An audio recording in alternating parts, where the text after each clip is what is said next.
big go home vibe, but let's get into it. Kill your friends guilt-free. We're getting started. Okay, good pressure here from Locky to start it off, but getting put in the corner. Deflect shield gonna get canceled out by the back throw incident, and yeah, that's a classic Leo round. Go and break the wall with the can opener. Leo White Fang being impressive as ever. You know, deflect shield, probably not the best plan in my opinion, but we're gonna see how it works out here. All right, a quick round one here, but you know, we always call game one the download round. Going in, putting on that stag of pressure, but there's the counter hit and a quick burst here. Burst already out on deck. Yeah, we're gonna see how this goes because Leo White Fang's so impressive, especially without the burst. You're just already forced to these hits. And there we go, hard knockdown, positive bonus once again, rolling in with a stagger into throw, going for the back turn, but no fear from Locky, going in with the wild assault confirm. Well done on Locky's end there, just getting that confirmed with that straight hit. I really like the RC to keep that safe. Great pressure, great damage. Can bring this round back. What? From the skies? Okay. From the top ropes? Like, bro, what? Can we check what time zone are you in, fam? Like, what? Yeah, can we check the replay here? Can we check the replay? Coming out from the top. I can't believe that hit. I mean, JH, maybe the hurt box on that's bigger than I remember, but that was a bit of a reach. A little, yeah, it's a little bit of a reach, I won't lie.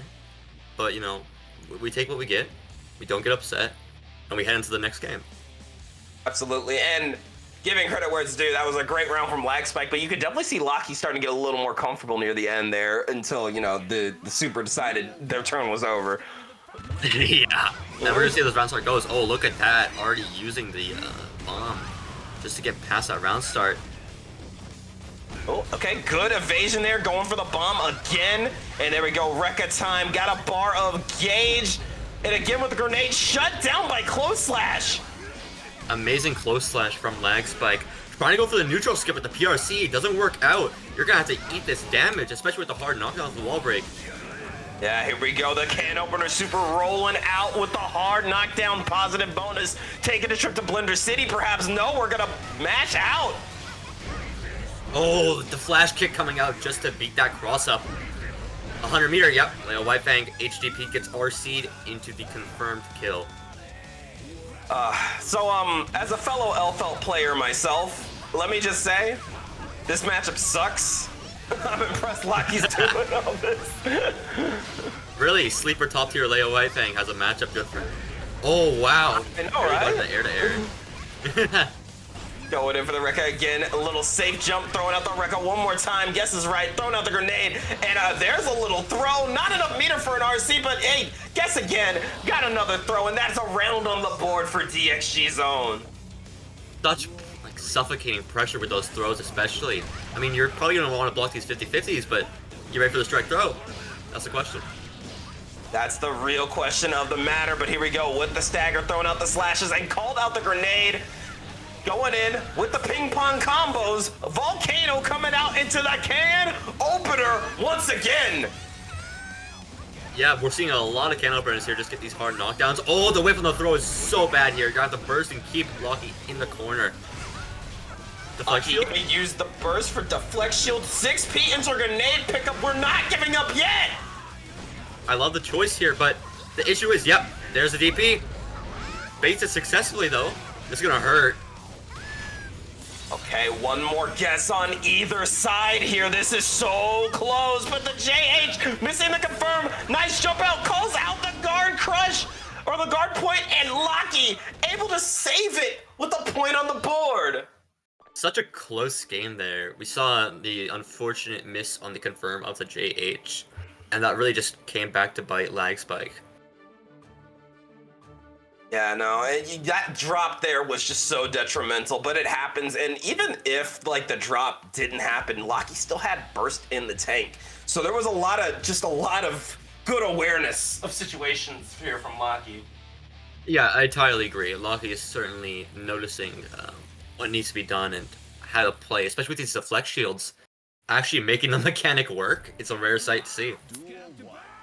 Honestly, the saying goes over at BXB and FNF, sometimes you just spend 50 bursts to die, but Locky's proven that wrong right here. Clearly, and look at this wall break with the... Oh god, bomb super hard knockdown. Oh, the bomb vest, you look fabulous, but are you gonna be able to guess right? I love dodging the flash kick. Doesn't matter though, because you get hit out of it. Oh, back throw incident, claiming another victim here. 2H into grenade setup. Put it on again. Throw out the YRC. You're down some meter, but we might be going to Blender City. Okay, good jump on the throw, but no RC from Locky here. This is rough. Yeah, back turn Leo. Can't press there. Watch your toes. Getting into another round. Once again, kill your friends guilt-free. Okay, early burst coming out from Lag Spike is trying to get this neutral game. It's so rough here. That combos? That combos. Oh, wow. Lord have mercy. You're taking him all the way to Brazil with the wall break into positive bonus. But Locky seems to be fighting for their own here. We're going to see maybe a reversal attempt here. Tries baiting the reversal. Oh, nothing comes out. Honestly, you have to be a little ballsy in bait reversal. We're flipping over the fucking Berserker Barrage. Okay, Locky. Crazy movement and prediction from Locky, but this is still so scary because all it takes is one JH. You saw a burst, Locky. There's the burst. Yeah, that was the burst to save our life. Last chance here trying to play that spacing game, but yeah, caught on the Bridal Express into back throw, but you gotta respect the attempt there. Yeah, that was definitely a spaghetti situation, and we saw an excellent burst from Locky, just feeling out when they want to burst in that combo so they don't get baited. Obviously, you're back to the wall, Leo Wifring right in front of you, just standing there. I would also freak out. No, that's scary. That's scary. What you doing? Closest you can get to fighting an actual gorilla in a fighting game. All I'm saying is, like, whenever Leo White Fang shows up, I just see like a gorilla cage come up in the in game. in game. He lets it out as soon as he goes on the back turn. It's so bad. But anyways, heading into the next game here, we're going to see if Locky can bring it back from an unfortunate 2-1. Well, it may just be the team bias talking, but I have faith in my GOAT Locky here. Let's see, keeping that distance, going for a little Obare, keeping the pressure tight, but look at these IBs from Lag Spike. Honestly, I have no idea what they're going to do for Lag Spike, especially at that distance, but at least representing it is a good option to put in a little bit of fear. Look at that bomb flip, just trying to get the cross-ups and baiting the DP. Wow, and able to get a wall break into positive bonus here. A huge health lead, but that could quickly go away when you're playing Elfeld Valentine. This character is a little bit squishy, we seem to forget. But these YRCs, base the DP, the bomb. It's unfortunate. I'm just shocked at how many times we've seen flash kicks successfully baited or called out or just punished. I mean, clearly Locky has experience in this matchup to know exactly what to do to bait flash kick. And knowing how to structure their offense. Look at that. Not even going for the record because they know it's going to be a gap. I think it's a smart move, and again, playing around that spacing, tried to go for the Bridal Express, got the low, throwing out the grenade, but this one is going to be stopped by the flash kick. Shimmy Neutron getting the pickup with the red RC, but missing the combo. Really trying to bait that burst. Doesn't work out for Lag Spike here, but meets air to air with that JH. We've seen that again and again. Locky keeps going for these bomb jumps, and it's just not working out. We've seen it work a couple times, but yeah, there's definitely an instance of that type of pressure being checked, and now going for the record. We haven't seen that represented a lot, trying to keep their options varied up, and then going for a throw. Yeah, you're in Blender City right now. Oh, you die from that. Oh my goodness. Amazing pressure from Locky, not even being remotely afraid of the flash kick, of the reversal RC. Nothing in her way. I'm loving it, and you know what else we love over here? We love close sets, and it don't get much closer than this, because we got a Game 5. A Game 5 off the rip on our first set of the night. Obviously, stay tuned for more sets quite like this, but we're going to have to see how this one ends up, if someone's going to be able to progress into winners round 2. off of this very tight Elfel Leo White Fang matchup. The unwinnable is looking winnable. Let's get into it. Kill your friends guilt-free. Final set. Oh my god, the 5P check is so good. People say that's a 6P in disguise.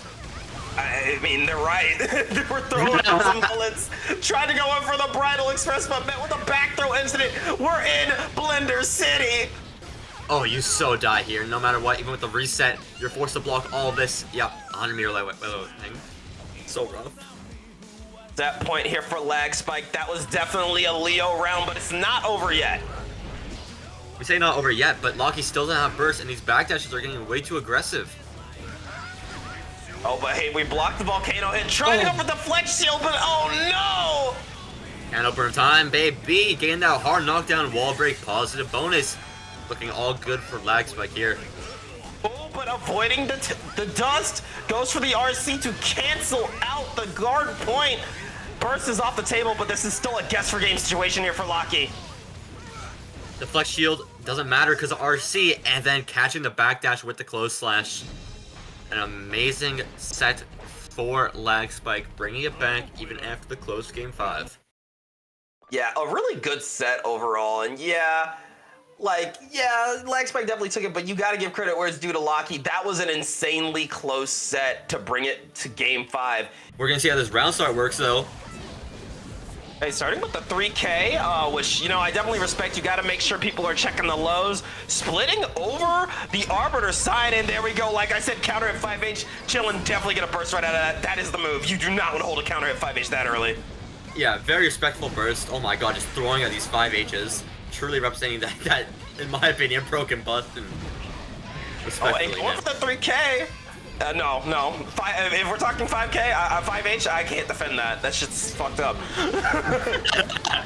Always has been. Guilty Gear truly is like that. But we're gonna have to see how they hold the mix. Oh my god, amazing 4-frame match. Good knowledge. Absolutely. Oh, but getting caught by the jump back Reaver, and yeah, you don't want to throw Dolphin at that. Yeah, no, that is amazing catch for Dolphin here. And we're seeing Chandler just slowly dominate this neutral, especially against a character with Dolphin. Such a good neutral method. I won't say skip to respecting then, but I don't think that Dolphin oh my god, is a neutral skip. It's definitely used as one, but that's not its intention. But see, we see the throw, setting up the projectile. Stain is on once again, and again, trying to go for the 5H, but it's with Punish City. Going in for the wall break into positive bonus. Yeah, Stain on May here is rough because, yeah, look at that 2K confirm. It's the privilege of testament. You don't need an RC. Why would you ever use that suit? I say, you know what? Like, maybe they know something I don't. Maybe she's aware of something I'm not. But yeah, Calamity 2 ain't gonna help you out over here.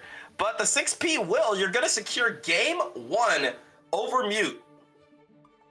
Amazing gameplay from Chillin' here. Just, I wouldn't even say respecting May, honestly, just keeping her out of the range that she wants to be in.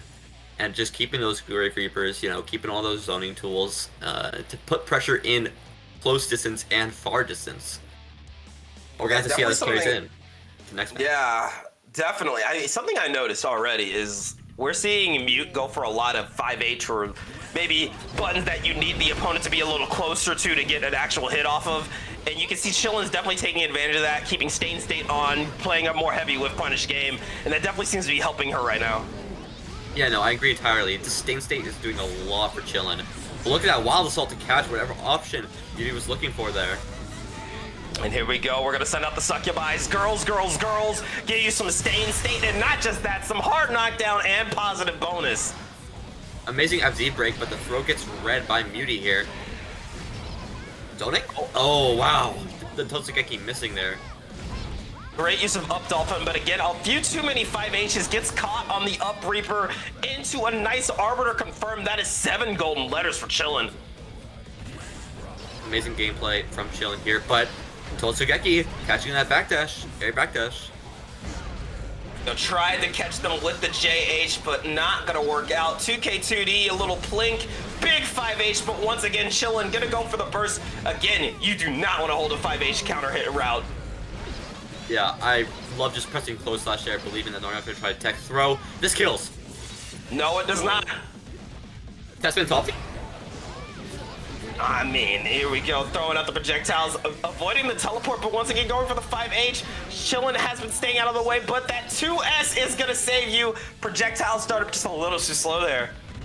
Yeah, 2S is a very good bunny here, and we're seeing Beauty represented just for the first time, it feels. Here we go, 2K2D throwing it out, far slash wild assault into H Dolphin to catch the backdash, and here we go, it's 5H time. Show me the blink routes, show me what you got. Send out the Orca, delete the Netflix, get the hard knockdown, positive bonus.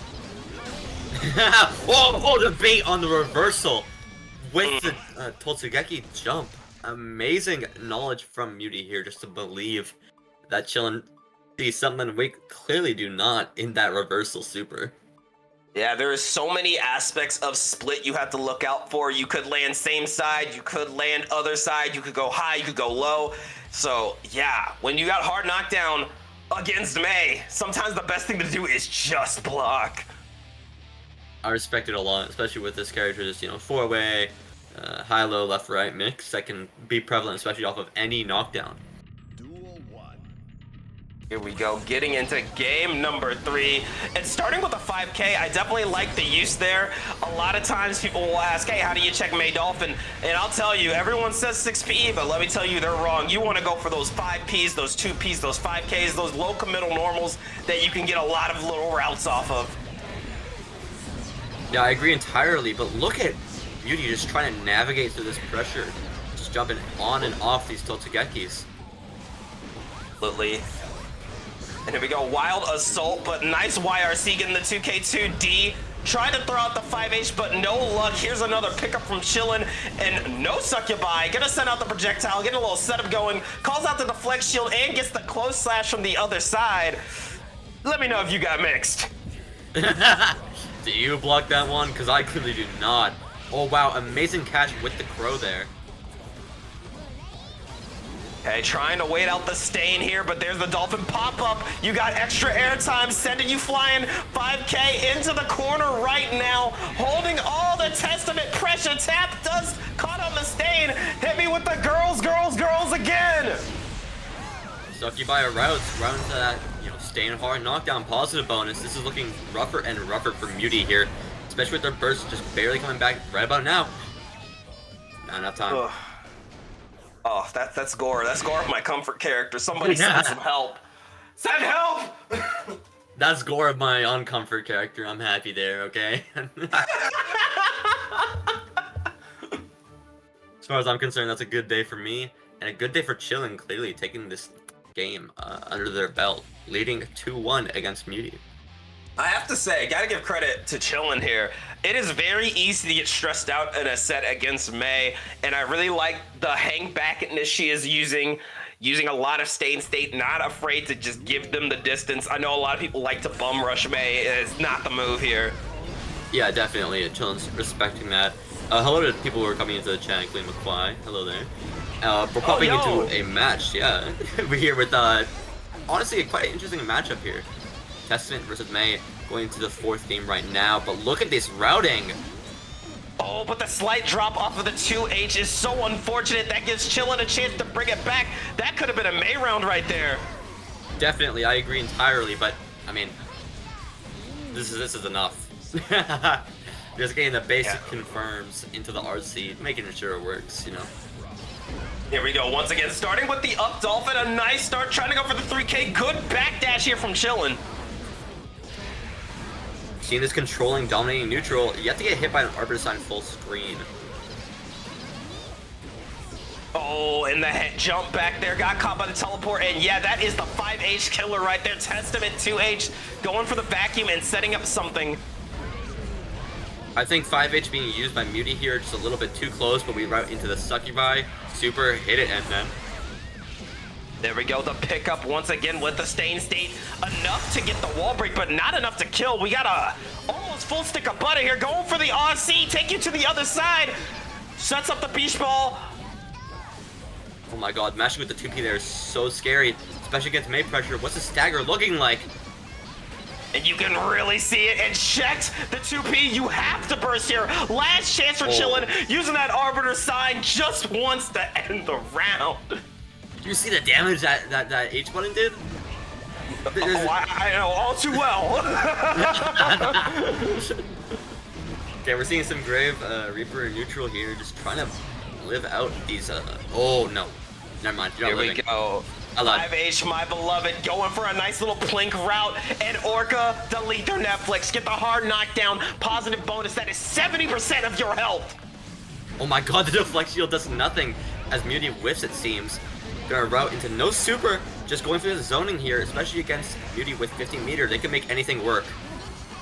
Baiting the burst. The burst. Oh no, this could be a game over situation. Throwing out the YRC plink. Almost caught them with the close slash, but Calamity won. Sending it out. Went for the jump in. This is last chance still. He'll teleport into the 2K. Amazing choice from Chillin. Just trying to maneuver around Beauty and clearly making it work. Chillin takes the set 3-1. You have to respect the absolute mental fortitude of Chillin here. A lot of players would have crashed out after that 5H. This is a pretty comfortable matchup for Johnny, nonetheless. Definitely a comfortable matchup, but we can't count out Renzo pulling up with the ABBA Guilty Gear. Let's see what she's got as well. Yeah, Zombie's definitely playing a little bit unconventional here, just trying to wait out Renzo. Play a little bit suboptimal, but the close slash catches the Nsenga, already forcing burst out. And oh my god, baiting the burst immediately, and here we go with the pickup, a little misfinder, gets the 6H into 6K, putting the pressure on another knockdown, setting up the card for a potential card crush. Card crush is an amazing turn for this. This doesn't kill, by the way. Joker trick to break the wall, hard knockdown, positive bonus. We've seen this story before. I love the FD break into the JK. Very fake looking safe jump option. Yeah, definitely a great approach here. And again, playing that distance game, which again, you definitely want to play against ABBA, and Johnny plays it so well, but you're gonna caught by the overhead. 6H into Rekka, uninstall, get the wall stick, put it on the black suit, get a little more jealousy going as we get some positive bonus. This round is entirely in Renzo's favor right now, and we're gonna see if Zombie can bring it back, especially with those JP routes to the confirm. Oh, and the fake out Tanze into RC, however, dropping the confirm. This is tragic. You're bleeding jealousy right now. True, and we saw Zombie miss the TK, but it doesn't matter, it seems, because, I mean, in meter we trust. Another Joker trick, setting up the card crush again, instant overhead into Nsenga. Give me another one. Give me that positive bonus. Guess for game here. Not enough to kill, but we have a burst coming out from Xavi, just trying to close it out here. This is such a good position for Xavi, because DRC forward, 2P, just catching whatever option Renzo was going for. That was a nice little shutdown here, and a very calculated round here from DV Javi. Definitely, again, we were all expecting the Kai, but definitely using the Johnny to play around a lot of what ABBA needs to really get started, and it really worked. I would say I respect it, but I don't. I mean, it's a good matchup for Johnny. Stay on Kai, brother. Stay on Kai. Heading into this next match, we're already at 1-0 for Zavi here. We're gonna see how Renzo adapts to this. Oh. That was such a rough, like, trying to skip over the far slash, but these throws. So by the way, I'm getting word from Medikit here that Renzo is our first ABBA on stream, but there is also a bounty for the first solo ABBA to win this event. So all I'm saying is I would like to see some ABBA gamers pull up. I know there's some ABBAs in the bracket. Yeah, obviously Medikit, big fan of ABBA, especially as a player themselves, of the character. I mean, no matter how much you're a fan of the character Medikit, you can't just rig the tournament as we're seeing here. Zavi hitting these TKs so consistently, definitely just like an execution check. Obviously putting the hours into the practice, and we're seeing it pay off. There you go, Wild Assault pull up with a little misfinder. Got the card set up. More pressure, misfinder into wall stick. Say my name, hit it with the J, Jermaine. Jermaine might be his name. And we're gonna go into the hard knockdown here. I love the fake with the JS into the throw, just catching Renzo off guard to lock out that burst and taking the second game so convincingly. It's very, very clean play here. And like I've said before, as a fellow ABBA enthusiast, a fellow key user, this matchup sucks. This matchup sucks. Renzo saying it's an 8-2 matchup? That's a little bit pushing it, buddy. I don't believe that. I believe there's only one 8-2 matchup in this game. It is Potemkin Asuka, and I will not elaborate. Go watch Potemkin Asuka. I don't need to explain anything more. I've seen it. But we're seeing Zavi here, I mean, clearly trying to prove that this is an 8-2 matchup. Just proving their dominance here with this skillful gameplay. But Renzo finds the into the burst. Trying to play that distance, throwing out the far slash, but no luck. 5H missing the Rekka, but we have a lot of jealousy to work with. It's really just the fact of when are we going to be able to use it, and the time is now. Pulling up with the 2H overhead. RC's trying to get something started here. Yeah, you don't block this. I'm afraid. No uninstall, just keeping this jealousy rage. I love the BRC4 just to beat the Roundstar option, but Donzai. I'm sorry. I gotta do the thing. Donzai. All right, come on. Let's get some more. That is true. This is true. Wonder how this offense is going to work. We're seeing Zavi just whiff a lot of buttons. Clearly not that familiar with the character. It is their secondary. But Renzo's just putting the experience here. And you can see Renzo has been consistently trying to get the pressure up, but Javi has been playing that distance game. And the side switch off of Asenga, all right, we see the fit. We do see the fit, Zombie. Clearly a Johnny player at heart, going for the stylish combos, but dropping with the 2H. Wait, doesn't kill. Nah, generational crash out right there. Generational drops, like multi drops there, but clearly it works out in Zombie's favor. As long as it kills, it kills. We go, misfire into wall break, positive bonus here. Throwing out the Asenga, good block from Renzo, but again, we need that good counter hit, and it's just not coming to us with these 5Hs. Yeah, we're seeing a lot of stagger pressure here from Renzo, just trying to keep these guard crushes. We have a lot of jealousy on deck, but not time to install, unfortunately. We might see with the burst here, though. There we go, with burst install here, trying to open up the gates ahead. What? Whoa. Nah, I want a refund. Amazing check from Zavi here, just trying to get that throw and then confirming off of the weird BRC counter hit 2H. No. Okay. Look. There's a lot of things that I find wrong with this matchup. There is something so deeply upsetting about getting thrown out of your Gates of Hell super. Sadly, it runs well. What's the round start here, though? I love the respect from North Kid. Yeah, you just saw the corkscrew come out, and yeah, North Kid, again, doesn't really seem phased by it, just kind of playing it patiently, taking the throw, but a nice bait on the goal burst to start it off. Galil in a great spot already. Yeah, we're seeing Galil just assert this pressure, especially with the throw. Oh, H-stroke hitting, that's something we want to see into this Fortissimo. A little hard knockdown, positive bonus, going for the low into the Stroker. Gonna get that first round. Yeah, it's called Stroke the Big Tree. Sadly, it doesn't have a big hitbox, but Galil is making it work. Yo, Stroke the Big Tree again, and going in for a little Mad Love. Corkscrew time, not gonna be able to pick it up. However, you're gonna get a little reset, but caught by the 2K2D. North Kid said it is my turn to play the video game. Love this defense from Galil, but it's just not enough. And with the gun super pow, as they say, and we have hard knockdown, positive bonus, looking for North Kid.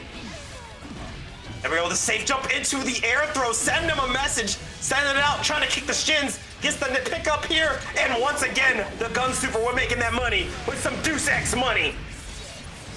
Deus Ex bullets in your face, taking the next round into last round scenario for game 1. Definitely a great change of pace there from North Kid. It looks like round 1 was definitely some data, going in for the hopscotch confirm, putting on even more pressure.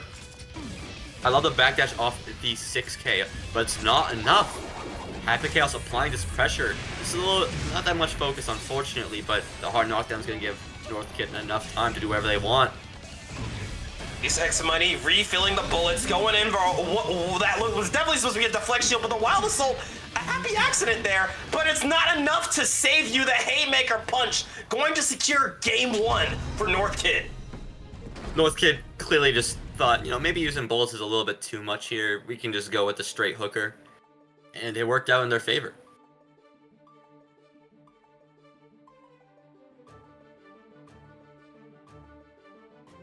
I think that was a little bit of a dominating performance from North Kid. I won't lie. It definitely felt like North Kid needed a second to get their bearings, but once he did, oh boy. Yeah, clearly taking their turn there.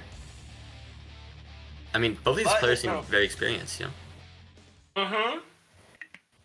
I agree. I wouldn't count Galil out. Yeah, I would not count Galil, especially on a character as volatile as, you know. Oh, missing the BO orb, but the stank is already applied, so you don't gotta worry about it. Gets the pickup haymaker punch.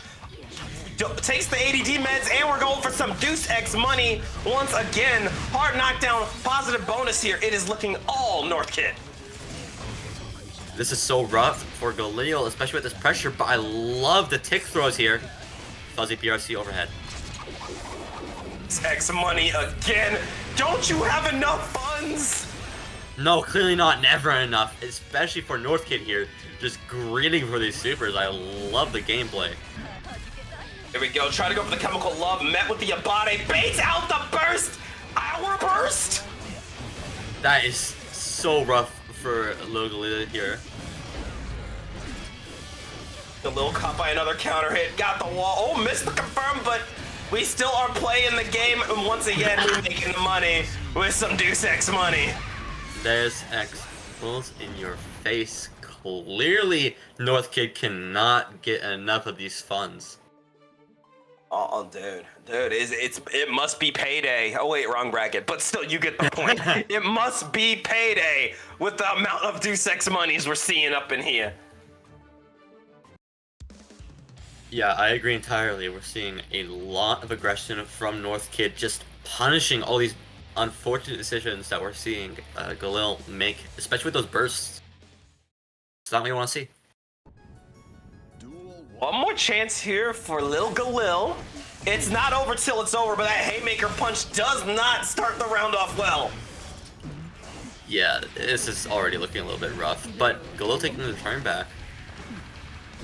The no missing is so rough. Oh my... What's more rough is missing the mad love and weaving that and then going for your own pressure. That is just taking your turn in the rudest way imaginable. I love the tap dust. No focus. But Galil still can't take their turn back just yet. This is the stroke. 6P into haymaker. Set point here for North Kid. Trying to speed run it up in here. Clearly just trying to, you know, waste no time with the set. Amazing 2K to catch the stroke.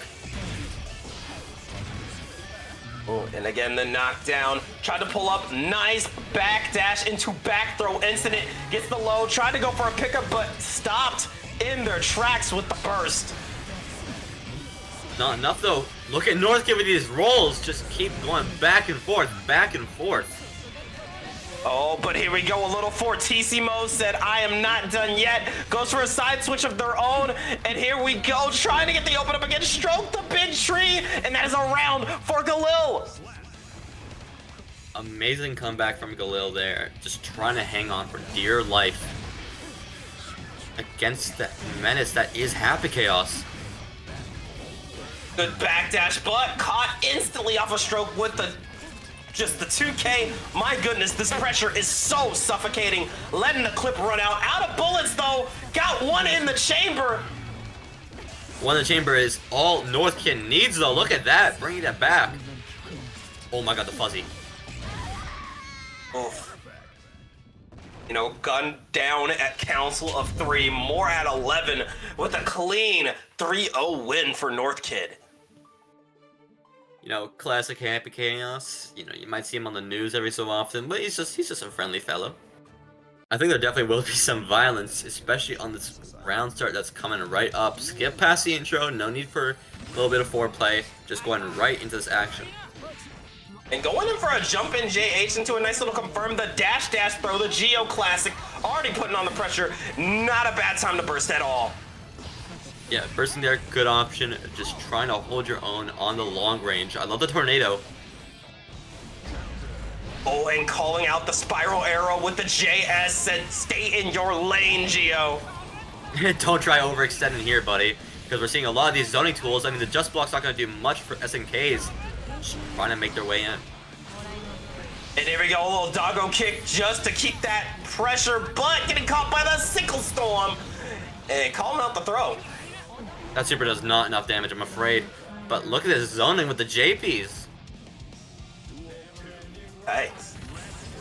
Yeah. Here we go, going in for the dash into close slash. Definitely trying to play in there. And there we go, close slash. Sometimes this is all it takes from Giovanna. This character hits like a truck. I was not ready for that much damage off of a close slash. Oh, and going in for the double, triple dash. Moving in, we got full butter. This is a chance here. Going in for the Beyblade kick, avoiding rainwater, but canceling it out. Goes for the throw, and look at that suffocating pressure. I'm not sure if not the fuck shield, if the FD cancel was the right option there, but I mean, it worked out for SNKs. If it kills, it kills. But this pressure is suffocating, especially as Axel, a character with not amazing defense. There we go, able to get that 2S call out and able to hit SNK's back into the other side of the corner, throwing out the tornado, said, approach if you dare. And SNK's not really daring right now. It seems just taking their time with this neutral, trying to get the down low on Kiet. It's not working out just yet. The dash grab, striking again, going in for a fuzzy, but there's the burst right back. Gold burst, oh no, that's tragic. It's a disjoint at that point. I mean, obviously Axel Lone, famous for his blue hurt box that you can hit with basically all of his moves. But at the very end at Rensen, that's a disjoint to hell and back. Oh man, that shit hurt. Like the zoning, I understand. The gold burst bait right there, like just seeing your burst not be blue, that broke my heart a little bit. Yeah, I feel that a lot.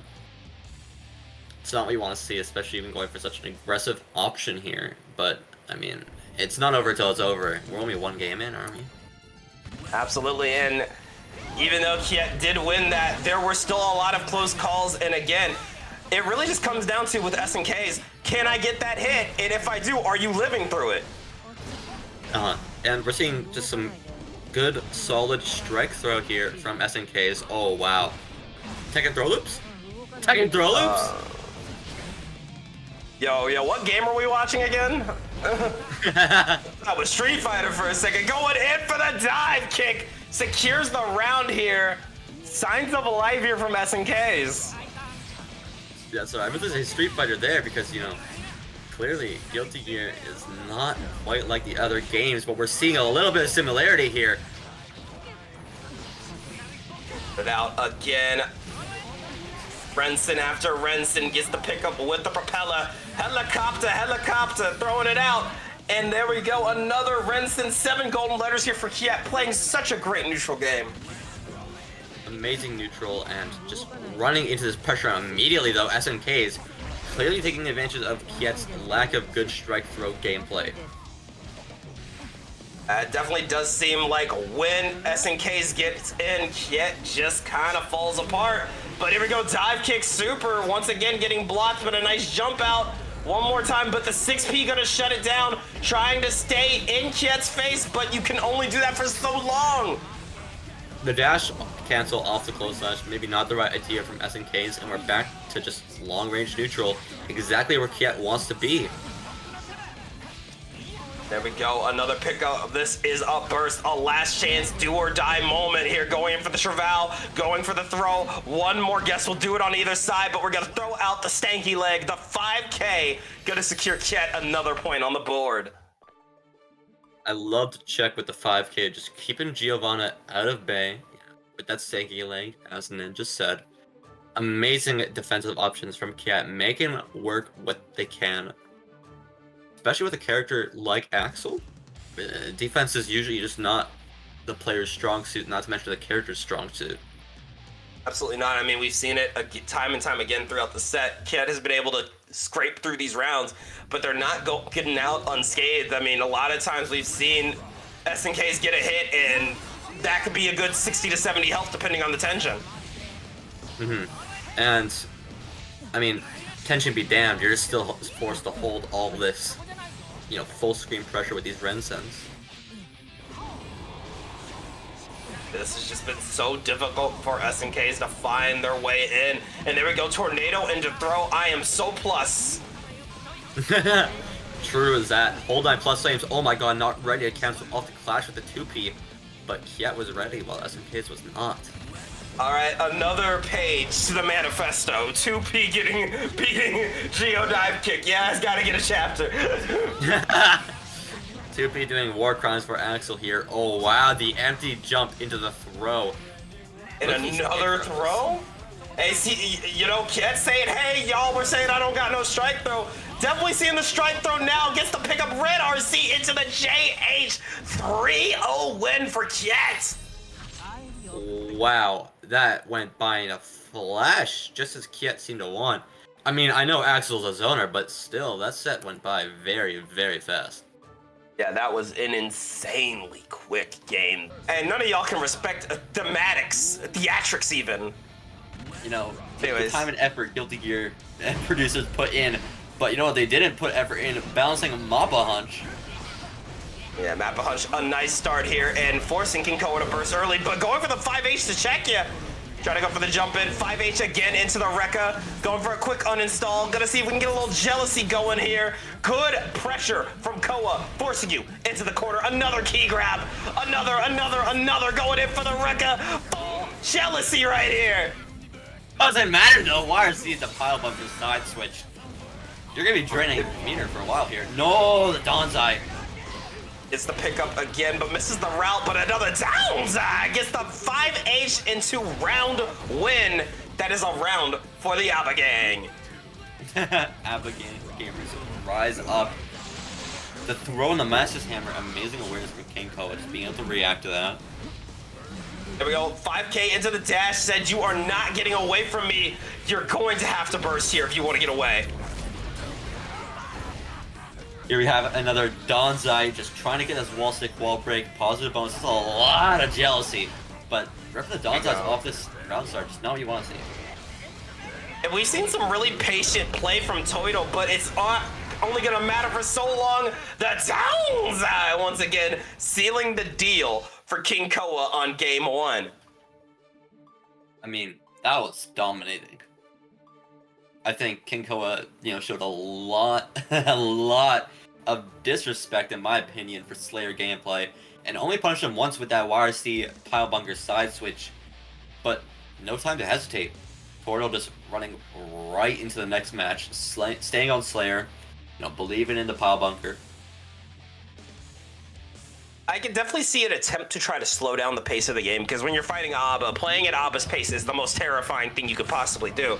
So I gotta give credit where it's due to Toito there for going for the slowdown tactics, but Koa just seems so comfortable here. Yeah, I agree entirely, especially with, you know, this jealousy slowly building up. I love the, you know, blue wall install into the install, but meter pressure from Slayer.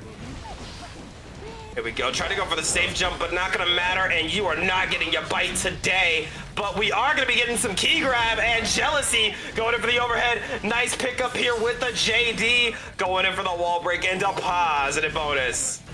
The BRC forward catching what needs to be caught, but full stick of butter on King Koa's side. Even with no jealousy, this should be enough to take their turn back if they play it right. Yeah, we're gonna see a back throw incident into immediate key grab. Give me that jealousy and another throw. You know what? Honestly, I wasn't expecting a throw. I don't think anyone was. I mean, you have jealousy active. You're thinking for the high-low, right, aren't you? But the strike throw comes for us all eventually. Probably a mistimed tech from King Koa into a burst bait. And look at that, your health bar is past tense here. Getting a key grab, getting a little more jealousy, and getting some positive bonus. Look at all that red on the screen, but Slayer's just trying to even it out on their own. These 50-50s are not working out in Tortle's favor, and we're seeing these combo routings into the super. Oh. Yeah, hit me up with that Persona 4 Arena Ultimax Red Axe Unleash. The classic coming out in the new age anime game fighting action. That's the second game for King Koa. Absolutely insane stuff from Koa. Always a pleasure to see Abba gaming like that. Yeah, amazing Abba player, and I mean, Turtle's still sticking on Slayer. I mean, honestly, I don't even think it's a bad move. I think trying to play, I think there's a reason we're not seeing the Axel come out. Maybe just some discomfort in that matchup, or just maybe just wanting a little more health, perhaps. I don't know, but True that. I can respect wanting to stick with it. But I mean, no matter how much you expect it, it's win or lose at the end of the day. But dash forward into the bite again. This is rough for King Koa already. But there we go, 2K, 2D into the Rekka. Give me that quick install. Quick burst, though, map a hunch. Charge does, yeah, okay, we're gonna burst that. You have to burst that. But look at those Danny steps dodging the action. Bro, Cha-Cha real smooth up in here, trying to go for the full route. Excellent confirm, getting half of your gauge back. Rolling in with that 2H, missing the confirm though. This gives Turtle a chance. That's loops, but they Turtle dropped it. That's all you want to see. Force uninstall? Continues with the RC? JD into key grab, that jealousy almost fully back in business, but 2H into the close slash, a save from Turtle, and this could be the tide changer. You know, Turtle just respecting, going, hold my 2H, hold my low crush, and we're seeing this pressure already established, but this Mappa hunch, it's scary because look, King Koa takes her turn back just like that. If I reach into Rekka, gets to pick up a little downs. And again, a nice confirm uninstall into key grab, put the black suit back on. Yeah, we're looking at a whole lot of red in action here. Pile Bunker getting blocked. Bursting there, just trying to close out this round. I'm not sure what Turtle is seeing here. Oh my god, the gates of hell RC into the cross up. Let me know if you blocked that, chat. Cross up into the high, by the way. But, I mean, we're seeing a little bit of King Koa going high on their own, just trying to pop their space into Turtle's, you know, Turtle's distance, just trying to put on this block string here. Oh, and got the trade, but you're not gonna win out against Abba here. JD into key grab, devious work here. But missing the wall break, no big deal. Gets to pick up with another Donzai, 5K overhead, Rekka, red RC. Finish it off with another Persona 4 Arena Ultimax Red Axe Unleash. On everything that doesn't kill. It kills. Never mind. Ugh, Jeez. man, what a play from King Koa, looking so confident and dominant so far in the set. We can go on and on, but we don't have time to because this first round is already starting with Jick and Ember just trying to play out this neutral game. Here we go, getting the disc set up, trying to get an open. Ooh, look at that fuzzy, nice start, but a quick burst from Ember saying, all right, but I can do all that in just a route. I agree entirely, just proving that their damage is superior in this scenario. They were playing a really suffocating mixed game. Definitely what you have to do. You got to keep Potemkin on their toes here, but there's the YRC, and this is a horrible place to be in the to play in. Quickly escaping the corner though, getting the pickup. I mean, horrible or not, we're seeing Ember just playing his defense and Jick just playing this cross-up game with the kill on the Artemis. Great stuff from Jick again, just playing a whole lot of overwhelm, which is kind of what you have to do against Potemkin. But it's only a matter of time before Ember's able to get that grab they also desperately crave. I mean, yeah, it seems like Ember's. There it is! There's the first grab. I mean, air grab be damned, it's still a grab. And another one. Air throw, but Garuda Impact trying to go for the Potemkin Buster. She's missing it, but goes for the 2D. Nice jump, and we're gonna sit on him. I love just trying to jump out after that 2D or JD. The double 5K into the 6H, going for a wall break, getting the positive bonus, but that is a mere paper cut to Potemkin getting the 2D. 5P, is that safe? It's safe, it's always safe. Into this kill. Potemkin buster for the top ropes. No need to send that to Say Jam. Everybody knew what was happening there. We all see where this is going. Getting into round number 3 here. Yeah, one, good safe jab from Ember to take that round. But we're already back into Jik, just establishing their offense here. We got throwing out the disc again, 2K2D into Artemis, trying to jump out of it, but look at that once again, just playing so well around the problem areas of Potemkin. Yeah, just keeping themselves perfectly outside that area. Doesn't matter though, slide head into the RC to grab. And Ember already evening up the health lead. She just needs one more good call out to win this game. I mean, you say that, but Potemkin still has burst on lock. Oh, and there we go. Wall stick into Artemis. Again, Ember just needing one more chance, but so does Jik at this point. Oh, the hammer fall into the heavenly, just trying to call out the jump. The gold burst is so rough for Jik, though. Yeah, that's scary. Throwing out the flick. Got the meter. Trying to keep the pressure up. RC said, hold these abades.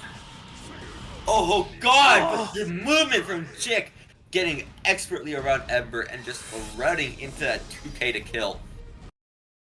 Y'all trying to give us a heart attack. It's not even top 8 yet. We still have shit to commentate. Relax, y'all. We're not even at the most intense part of the bracket, but we're already looking at a crazy matchup and crazy gameplay from Ember and Jik here. I really liked what we saw from Ember. She was really trying to get those grabs in. We saw her get a few busters, but Jik has been playing around so much of Ember's pressure. Yeah, I agree entirely. It's just movement against a solitary character that doesn't really want to move. We go, oh, nice check there from Ember, but getting caught by the 2K2D. Quick little burst. Oh wow, the cross-ups. You're not blocking that, are you? Yeah, no, we're definitely not going in for the disc. Once again, another throw. We're grabbing the grappler. Bold move here, going for the wall break into positive bonus. And look at the health deficit. Ember in dire straits, but again, like we said with Potemkin, it only really takes one good grab. I mean, you say that, but merely with positive bonus, if you're going to let up your defense, you're just going to have to hold that. That is how it be. Throwing out the disc again, 2K2D into the Artemis. This matchup is so rough, and Ember's just not... Oh God, the recovery into the Bane, the burst. This is a full route for Jik. There we go with the cross up again. Ember has been getting mixed throughout the whole set. We've seen her try to break out countless times, but Jik is just running laps right now. Yeah, and this hammer fall, DRC pop-ups are just not working out in her favor. Wow, and that was a blink and you miss it type round. Jik really showing that mobility of Millie Rock. Truly, I mean, putting that hair card into use, putting that air dashes into use, just taking these rounds one after another. I really appreciate how much variety we're seeing in Jik's gameplay. I mean, it really helps because I don't think we've seen any of the same mix-ups. It really feels like every time Jik has done something has been different. I mean, yeah, we can thank Jik for keeping it entertaining, but Ember might not be thanking him later because all this mix is not getting blocked. Oh, absolutely not. But here we go again with the side switch to flower power, jumping out of the gold. All right. I'm gonna have to put a yellow card on the field. Enough is enough. I think at some point the disrespect gets a little bit too good and these reads are a little bit too much. But the cross-up, catching the Mega Fist. We're still flying Ember out here, low health. But here we go, big counter hit. This is all you need. You got the plate confirm into the heat tackle, and suddenly it's looking all Ember. She just needs one last good hit, and there you go. Block all that you may, but nobody's reacting to tap dust. Goodness, and here we go, putting on that pressure again. Artemis getting shut down, running in with the throw, setting up the disc. Can you guess right? No, but I didn't guess right either. Don't feel too bad about it. Blocking the cross-up though, but just not holding these block strings. Trying to go for the 6H. Excellent whip punish here from Jik. Moving in with a wild assault. Setting up that disc. And again, mix. I mean, clearly we're just seeing so much movement here from Jik. Hanging out for dear life. Ember able to get that hit, but not able to capitalize all the damage she probably wanted off of it. Going in for the flick again. Trying to get something started. The sit on him tech. Not working out. But, I mean, air JS. It's fast enough. It definitely will check Potemkin trying to get you air to air. Not the character's specialty. The trade, but again, 2K2D. Oh, but we flew a little too close to the sun, and we are going to give Ember a chance to do so much damage. Excellent confirm, and we're setting up the Gigantic. I mean, I was going to say, we might see some cool routes here, but Millie just explodes in that scenario, doesn't she? Absolutely, and that's really what it comes down to. That's why we've seen Jik going above and beyond with every interaction, is because all it takes is one nasty hit, and it all goes downhill from there. Yeah, I agree entirely. I mean, we're seeing Jik work at 120% mix up power and just trying to keep this movement as suffocating as they can so they don't have to face that scenario. And Ember just gets what she wants and takes that game. But you still have to win 2 more, and at the rate we've been playing at, you're gonna have to find a way to slow Jik down. Yeah, you're gonna have to take your turn back forcefully as you can. But look at these Artemises, just keeping that pressure going. I like the burst there just to stop the wall break. Oh, I like it. Good backdash, good awareness of when exactly to move out of the way. And Jik with another bad moon, getting the open up hair card time. Going in for a reset, gets the wall stick. Artemis into positive bonus. And yeah, Milia is death by 1,000 paper cuts, but there's been a whole lot of paper cuts. I mean, yeah, you can hold as many paper cuts as you want, but even on one of the highest health characters in the game, you're dead to cross-ups. Absolutely. Set point here for Jik, playing so fast. I'm actually a bit shocked of how fast we're moving. I won't lie. Yeah, I'm like, it's hard to give a play-by-play on this one. Again, the disc after disc after disc. Ember staying good on the blocks, but you can only block for so long. Oh my god, the offense is so impressive. A positive bonus, but Ember has burst. Same with Jik. When is it going to come out is the question. Here we go, trying to wait it out, but oh, we are grabbing Hammerfall, good lord! Yeah, this is a do or die burst here, going for the slide head, but From the top ropes, just taking their turn back, all that damage. Now it looks like Jik's gonna die in one hit. Here it is! Oh, and you know that's gotta be cathartic for Ember after how many mixes she's had to hold.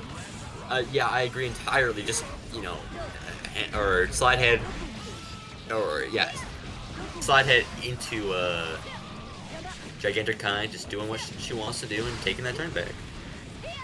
Here we go, look at the defense again. You can see a throw attempt, but it did not work out again. We are tap dancing around Potemkin. Death by 1,000,000 paper cuts, but too high in the air. Gonna get caught with the sit on me tech. Dance around Potemkin all you want. One fatal misstep and you're gonna get Potemkin buster. There's still burst on Ember's side, but she's one hit. And yeah, that is you kind of have no other option. Burst needs that one hit, but shut down once again by an excellent 5P check into the 6H. Jik winning that 3-0 with an absolute surgical takedown of Potemkin. You know, that was a hell of a lot of matchup experience I just watched.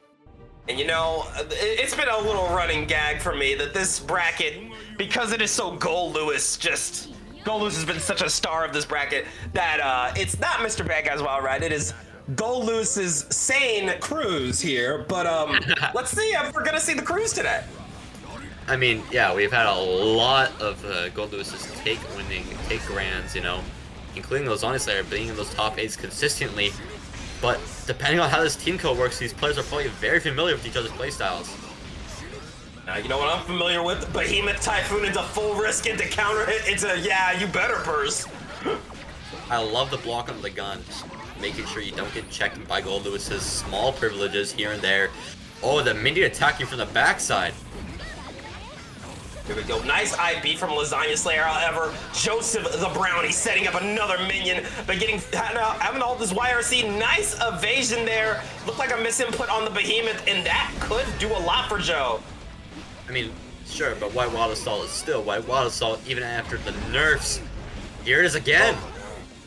And here we go. Time to hold some Guard Crush into throw, into more Guard Crush into guess for your life. Tried to throw out the 5K and met with the Behemoth Typhoon.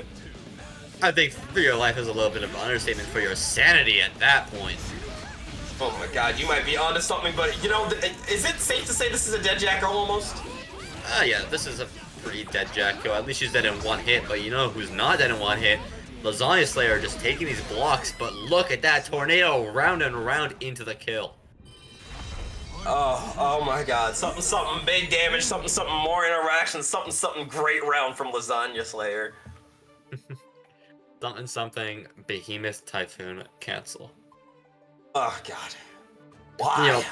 You know, we talk about all the changes that came with Season 4, you know, Nago Blood Pop being a hit that could continue on combo, etc., right? But yeah. I think Behemoth Typhoon cancel is the most trademark Guilty Gear thing out there. I often think back to the Season 2 patch notes where we realized Leo had trouble opening people. We realized Gold Lewis had trouble killing people, so we gave him more damage.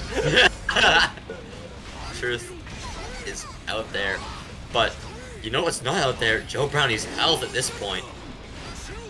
Yeah, absolutely not. Having to hold more guard pressure, but an excellent back throw incident here from Joe Brownie. Gonna get a pickup, gonna capitalize. It's time for a Jacko Buster! Gonna get the hard knockdown positive bonus, but not a ton of damage. We all know scaling on that super, not the best. I mean, yeah, you put them in the Iron Maiden, it's still not enough, unfortunately. But look at these routes. This should kill, right? Now another Jacko Buster. You would assume this one could kill, and thank God I was about to have a moment if it didn't. Yeah, not without wall break either. That just slams into the ground. Oh, but JD claiming another victim, forcing the burst from Joe Brownie, trying to send out the children to defend my neutral. Not going to be able to do much. Their sacrifice was not in vain, though. Joe Brownie able to get started. I mean, clearly we're seeing Joe Brownie take their turn here with another super, you know, Jacko Buster wall break, hard knockdown. It's looking bad for Lasagna. There we go with the PRC, going over a little backdash, throwing out another minion, said I will punish that Behemoth, pulling up pressure, and once again, saying for the people in the back, Jacko Buster!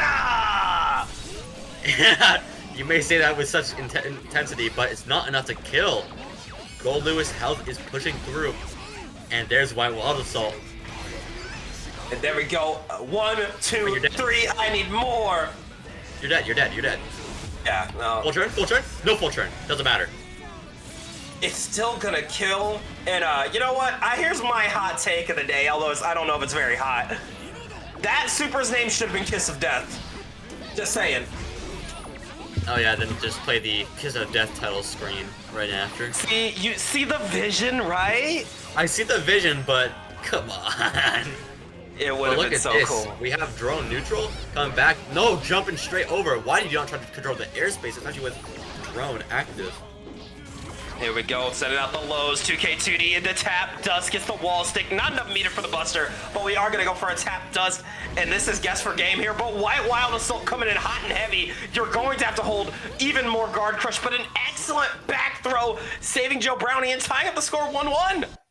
Back throw incident, just pulling out for Joe Brownie, taking their game in. You know, we saw Lasagna Slayer do it. Joe Brownie's like, you know what, I can do it too. I can take a game off of you. As a fellow teammate, we're seeing a lot of interesting gameplay between these two players.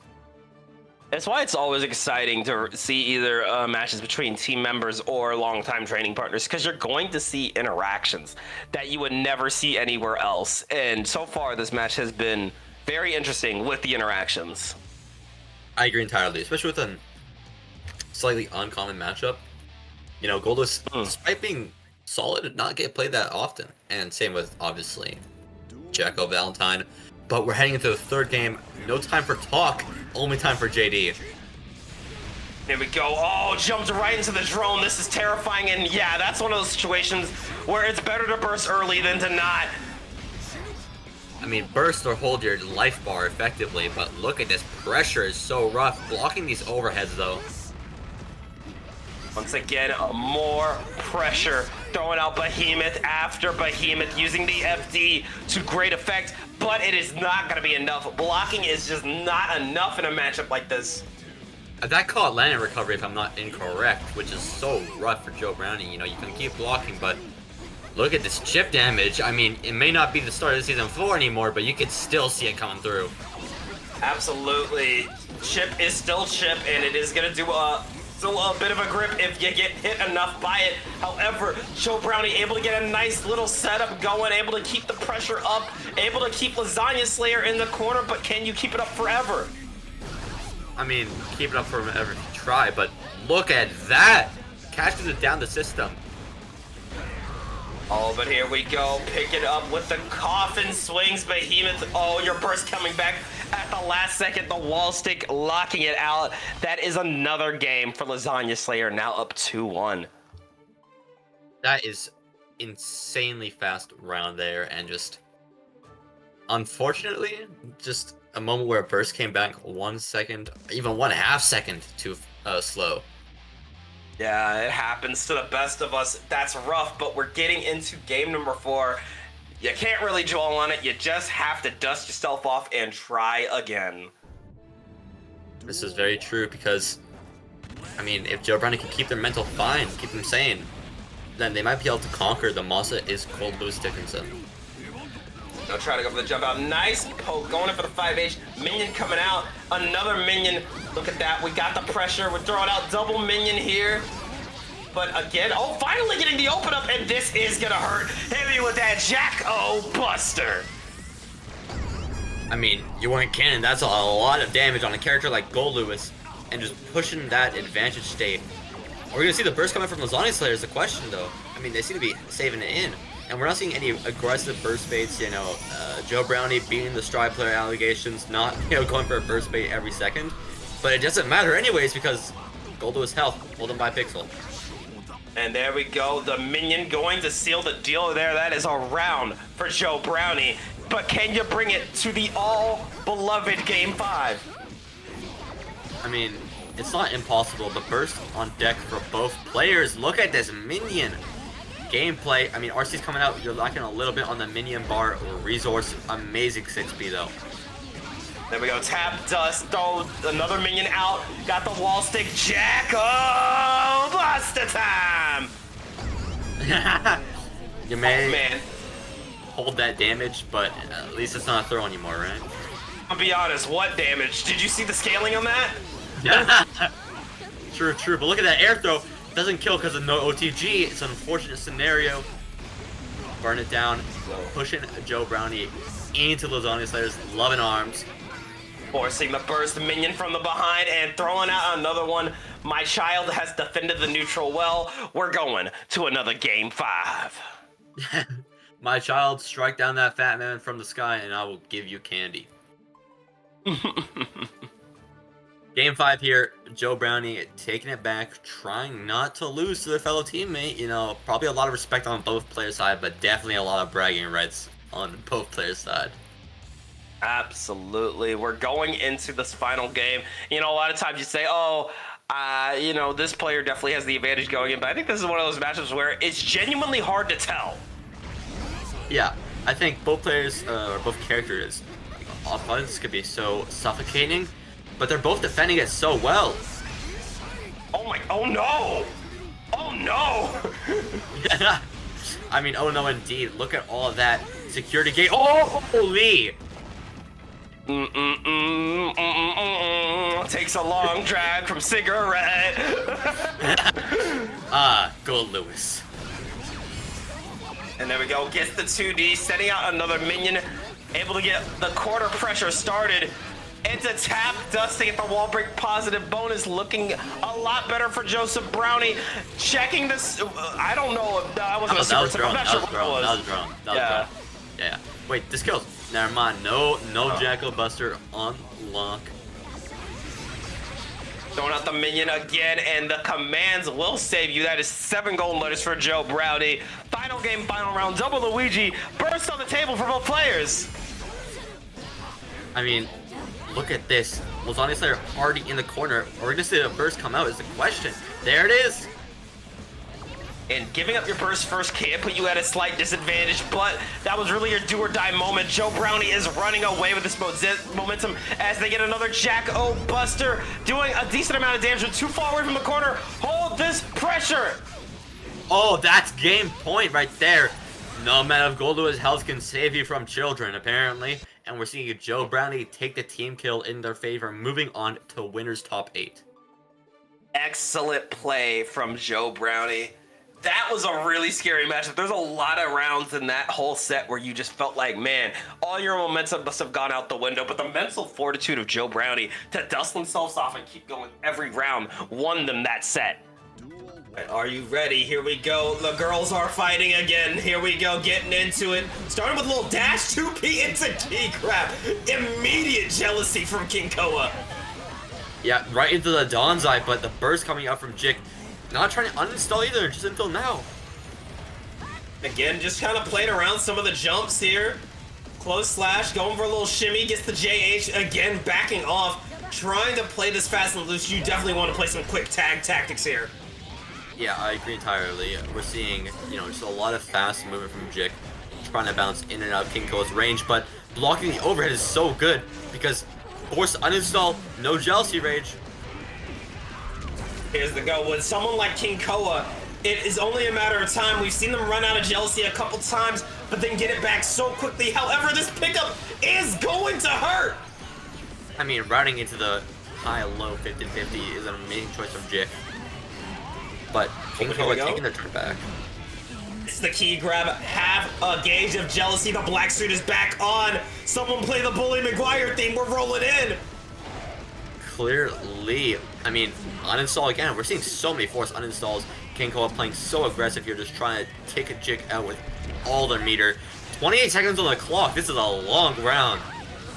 Yeah, I don't think I've ever seen an ABBA round or a Millia round go this long, but there we go. All the way, take it to Brazil. That is a round for Jik. First round going to Jik in a very non-convincing fashion with how much those players were going back and forth. I mean, we're already looking at here again, just into Dawn's Eye. But, an interesting choice here from King Koa, deciding to not go for the uninstall, instead decided to full court press, and that could really cost you here. Having no jealousy and having to hold all this mix is not great. Yeah, I mean, you have to just play neutral now and somehow find a way to get past Millia, but here's some strike throw. Again, another disc, throwing it out, 6H. Artemis, but misses the pickup, oh no! I mean, we're seeing a lot of failed punishes here. Missing the key grab is so rough for King Koa. Goodness, and the disc again, getting the pickup, and that is game 1 for Jik in what might have been the most scrambly game 1 we have seen all day. Scrambly doesn't even begin to describe it. We got a character who can move as fast as lightning, and one who can do even faster in the right scenarios. And we're seeing these players adapt to each other depending on the jealousy gauge. It seems like the main tipping factor of this matchup. Absolutely, and something I thought we'd see more of, but again, it just really wasn't a situation where Koa was really in a good position to use it, is Abba's 2S, which is, I mean, let's just be frank, it's the anti-Millia button, but with how Jik was playing around Koa, there wasn't really a lot of situations where Koa could really hit it. Yeah, no, I agree entirely. It's certainly... Huh? Oh, okay, well, we're good. Okay. I was wondering what was happening there. So it's a silent communication between the players. I mean, at least no tech errors on apparent end. These mix-ups, though, trying to go for the burst base, not working out. The mixtulation is absolutely insane. And there you go again with these resets. Nice RC, gonna get the 6H into pods and then bonus. The blender is coming for you, King Koa, and you cannot escape it into the perfect. E-flavored smoothie coming up. Here we go again, though. Trying to go for the Abare. No key grab. But here we go, some jealousy, trying to get the open up. But again, the defense from Jik has been so good.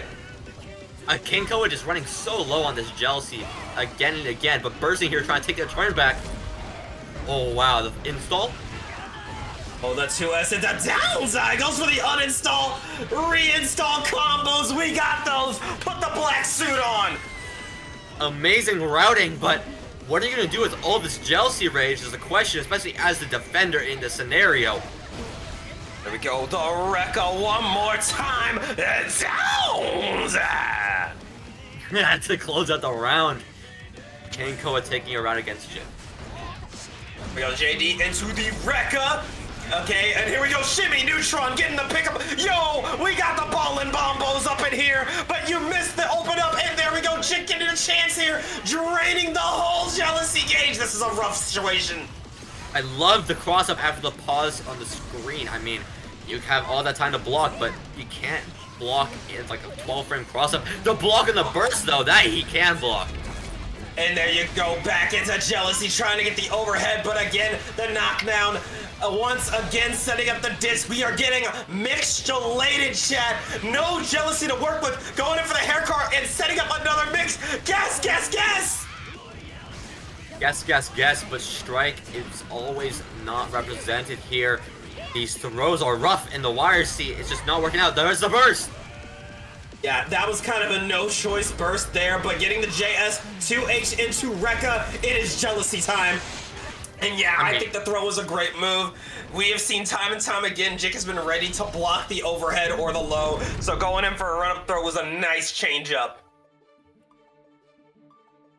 I think that was an insane choice just to go for that install into the throw. We saw it earlier actually in the set from King Koa. They just know how to put on that pressure and use the least expected option from a character like ABBA. Yeah, absolutely, and I really just respect the use of install into throw. No one is suspecting that. Yeah, I think nobody is an understatement. I don't think there's a single player out there that would be ready for that one. Here we go, once again getting started. This is game 3, chat. I know, game 3. This set has felt like a millennia already. Long set, I mean, they're kind of going against the very rules of Guilty Gear here. Just taking their time, playing so patiently, but look at this defense from Jik. Go mixtulation after mixtulation, good blocks from Koa, but blocking will only get you so far. We gotta find a way to get some distance here. So much FD and just not working out for ABBA. I mean, that's super wall break. You're gonna have to hold that. Spread our wings. Spread our wings, that's true. Our knockdown positive bonus here. The Abade into 6H. Try to go for the Lush Shaker, but oh, far slash RC into another far slash. So nice. I did it twice. Gonna get the round.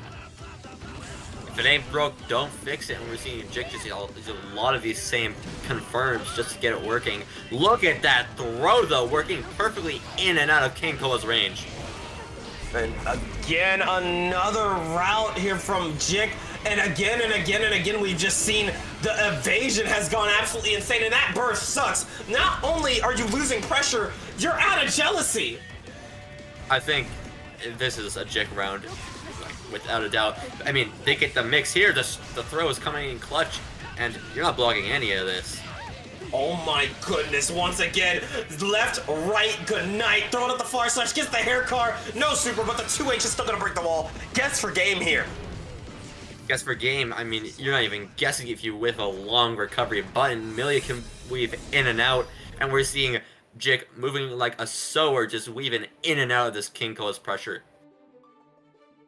My goodness. Insane Millia gameplay. Jesus, Jik, like, time and time again, we've seen Jik on stream, and time again, we've seen them just avoid anything dangerous. Yeah, there's some insane movement being used by Jik just to keep in and out of the opponent's, what the range they want to play in, and punishing them for every mistake that they run. And again, this is typically how you want to see Millia played. You get punished for just even thinking wrong here. But this is insane. I think thinking wrong is an understatement just for existing wrong. In Jik's presence, you're gonna get punished for every single mistake. Here we go. It's time for the jealousy rolling up, trying to catch them. But again, finally able to get the hit. 2S gets the pick up some downside out of jealousy, but you are going to be able to continue the route. Key grab, you need the black suit. Put it back on. Putting the black suit on here with that little jealousy though is a little rough because Jik might just do their evasive maneuvers, but they got the confirm into the RC. That's all your jealousy gone. Yup, and once again, you're seeing the disc of death working its magic, going for the Artemis. You got full butter, but no jealousy. This is so precarious. I mean, that's not full butter for Genkoa, for Ab especially. I mean, look at all that RC. It's already gone. And just playing it out. Footsies, air-based footsies, ground-based footsies, movement-based footsies. We're talking about the evasion. This has been insane. Look at the pick up here, going all the way coast to coast. All expenses paid, trip to Brazil. Finally getting a 2S. You know, all-inclusive resort coming out from Jik here. And Genko is trying to give them one of their own, but it's barely looking out for them. We go, uninstall, reinstall, goes for the Rekka, get the key, grab, you already know, da da da da da da, go over that wall break positive bonus. Getting that black suit on, I love the energy, Ned, because we're going right into this Gates of Hell. And here we go, one more time, going in for the overhead, but not enough! Come on, going in for the overhead, gets the jump out, and man, you felt Koa had to fight for that whole round. Putting their whole soul on the line here with that jump. Oh my goodness, throwing out the 5H, back with the black suit on, finally getting the overhead, a little Donzai pickup, so much damage. I think so much damage is a little bit of an understatement. Milia Rage proving that she has the least health in the game right now, especially against a character like Abba, who can throw out that damage when they got the black suit on. Oh, and a burst bait! Ooh, Bully McGuire out here! King Koa able to tie it up 2-2, and we got a game 5 on our hands for the first set of top 8. You know, any ABBA players in the chat, you know, watching out, that is some pristine gameplay. Take it right from the faucet. I think that is some of the best, best ABBA gameplay I've seen in a hot minute. And we're seeing King Koa just trying to take it back from Jik. Obviously, you know, using that adaptation, making it work. I am so stressed out watching this. You know, it speaks levels when you're not even playing the game and you just feel this amount of stress. It just shows how much tension is in this set. I think, yeah, tension in both ways. We got in-game tension with these RCs. No full stick of butter, though, on a round start. You're going to have to make do with what you got. And there we go, Artemis getting blocked in. We're putting the suit on once again, getting the 2S, and these are finally hitting a little downside. Key grab said, I'm not done yet. Give me some more jealousy. I mean, I think a little bit more jealousy is a little bit of an understatement. Look at that. That is more than enough that King Koa needs to hopefully take this round in the bag. There we go. I don't think we're going to see a burst attempt. Oh, you know what? But I'm wrong. Going for the Gates of Hell. Gets the guard crush. Roll up. Gets the mix. I mean, look at these blocks from Jik using the flex shield just to keep King Koa out. No jealousy until now. This should kill. Yep, another downside. Bring it to set point for King Koa. Amazing closeout on that round, but Jik's looking to fight back with these throws. There we go, setting up that disc of death again. Can you take it coast to coast? No, you can't, but we're getting that reset said. You know what, maybe a little layover flight. Once again, trying to take you to the other side. And that's another round. Gaining though that show of dominance as we go into set points.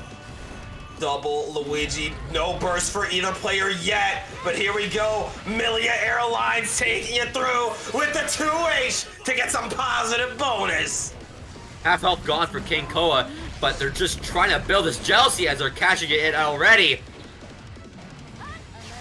And the defense being displayed from Jik here is nothing short of incredible. You're out of jealousy, and this is looking all Millie Rock going in for the bad mood, jumping. Oh, hey now!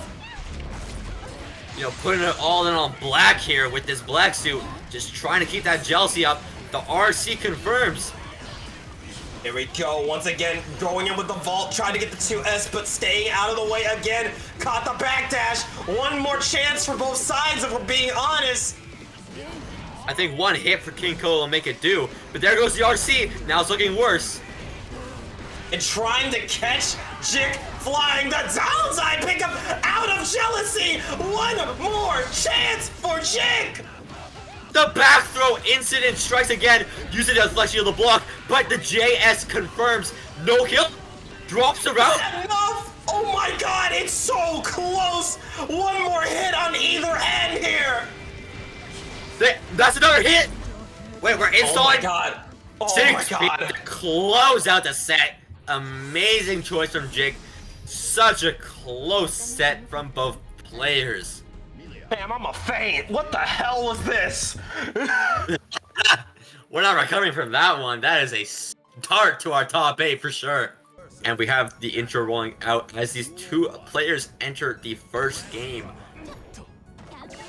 So starting with a little low action, but not enough. Wild Assault into the tap does, throwing out the bullets, get to the reload. And yeah, we're playing Stagger City already. North Kid showing a lot of dominance early on. I think we're saying the exact same thing we happened with the Ina player earlier. I mean, if Joe Brownie can't take their turn at some point, there it is! Oh, nice, here we go, gets the pickup. Setting up another minion, Abade. Oh, caught the backdash! These routes are so confusing to watch, because look at this, regaining the focus, but look at those bullets, that's not enough. It is just not, but here you go, rolling in with the tap dust, and there we go with the burst. Try to throw out the 5H, but good spacing here from North Kid. Fakes it out with the low after the RC. Dirty work there, getting the first round. I think dirty work is a little bit of an understatement because look at this pressure. Backdashing the tap dust, amazing decision. That is a hard to tell left right. Oh, but here we go. It's time to play a little soccer as we get started with another Jackal Buster! First one of the set, and that one at least did a little bit of damage. Yo, soccer mom kick, throwing you in. You are back in the corner. 6P from the other side. Good lord. I mean, she was reaching all the way back there apparently with that one, and it's enough to take that round. You don't want to know those soccer moms are capable of. Yeah, apparently. I'm a little scared. Where's the minivan at? Getting the knockdown. Here we go, reloading the bullet. We're gonna take our ADD meds real quick, get the throw, and already this is looking so dangerous. This is very rough for Joe Brownie, especially taking that throw. Given backdashing, you only have one bullet in the chamber too. This is even bad if North Kid gets a turn back. And you know what they say, no pressure. Oh, and here we go, once again, you already know what time it is. Jacko Buster going in for the hard knockdown, positive bonus, and youch! Ow! That is the van running you over. Oh my Not goodness, yeah, you said on it. the meat either. That's the first game going to Joe Brownie. No. Mr. Bad Guy's Wild Ride, or is it Mrs. Bad Guy's Wild Ride? Because good lord, you ran him over with the ride. Truth be told, I mean, we're seeing a little bit of minivan action here, especially with all this offensive pressure, just trying to run the opponent over. No, so that was a really impressive comeback from Joe Brownie. However, North Kid still so oppressive in this matchup. Wouldn't be surprised if this is another Game 5 situation. I mean, it's definitely looking like it might be, but we're only one game in and going into Game 2. Burst coming out early on Joe Brownie's side. Yo, with the roll around, we're playing a little Call of Duty, a little Overwatch, a little other FPSs, I don't know, I'm not a shooter player. But getting the knockdown again, but a nice spacing, spatial awareness here from Joe Brownie, trying to take the turn back. I think we're seeing just a little bit of these suck kicks, just putting into work, getting that Jacko Buster, breaking that wall, donating that burst very kindly to North Kid. Here we go, once again with the soccer mom kick, catching the backdash, going for the body there. Whoa, whoa, whoa. Whoa, whoa, whoa. Look at that confirmed. I'm gonna need an instant replay on that exactly.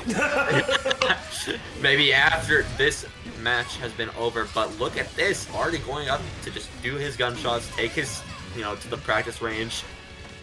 What were you trying to bait there, buddy? Look at the ongoing epidemic of burst baiting strikes us all. But man, it's sad to see it happen to the homies like that.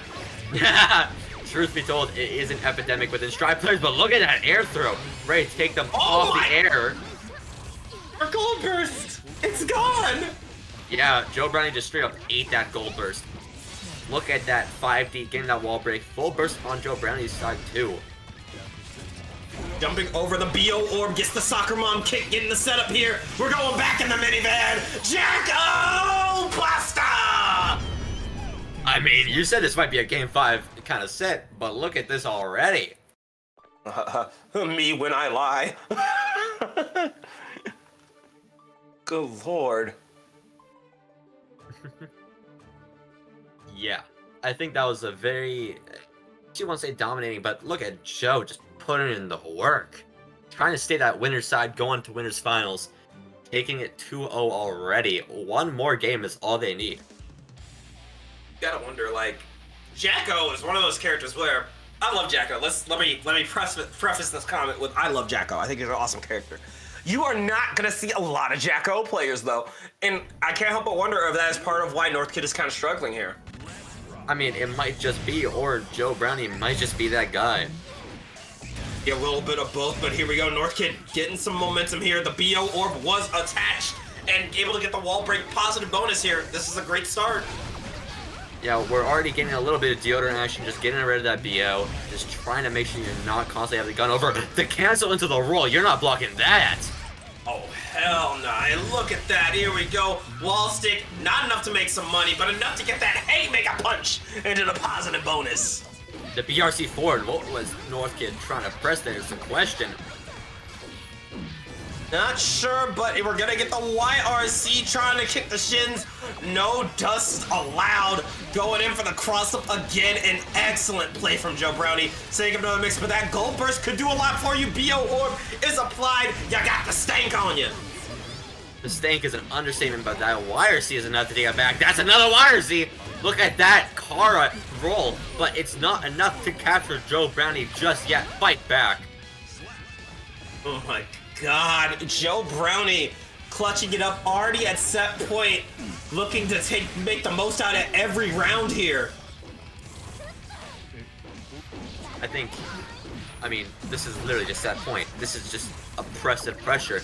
Joe Brownie's just looking for one opening, and this might just be it. You already know what time it is. How much damage are we seeing? Not a ton. The scaling not in your favor with that 8-piece, but it's still a great amount of damage. And you got some positive bonus. And this is looking like guess for game here. I mean, guess for game, certainly. With that 6H just catching everything that it needs to. You know, we talked about that last game being very long, very drawn out, but now we see the polar opposite. Joe Brownie trying to make up for lost time, speed running through that set and sending North Kid to the loser side of the bracket. Effectively, because, well, I mean, look at this. This is going to be rough for SNKs. Yep, you got to play a lot of stagger, and the real star of the show here, something that you can't talk about Leo without talking about, is Eisenstrom. You got to look out for that in a lot of the pressure strings. Yeah, the funny flash kick is definitely going to be very rough. I mean, getting the forward slash for the OTG instead of this close slash. Oh my God, the movement. Oh, dear Lord, going for the overhead, picking up a little ping pong combos into the volcano, send out that can opener, opening the can of whoop ass on Giovanna, getting the first round here. Not very courtly of Leo, but you know, you gotta do what you gotta do. Sometimes it's beyond that. Then you get out, far slash into Travau, playing some stagger pressure, but hey, there we go, the first of many Eisenstroms striking you. Yeah, Eisenstrom's just already taking its turn back. Look at that, Volcano. No hard knockdown. What were you thinking about? Can't open now? Yeah, did you press a button? Like, honestly, I think doing that to check to see if someone's either moving or pressing a button, so devious. It's very devious. But look, now you're gonna get punished. Full meter Giovanna, you dying. Never mind, wall damage, be damned. It's time for the Beyblade. Let it rip. It's not gonna be enough to kill, but you are gonna get hard knockdown positive bonus. Beyblade. Into the cross-up, amazing choice. You're not blocking that.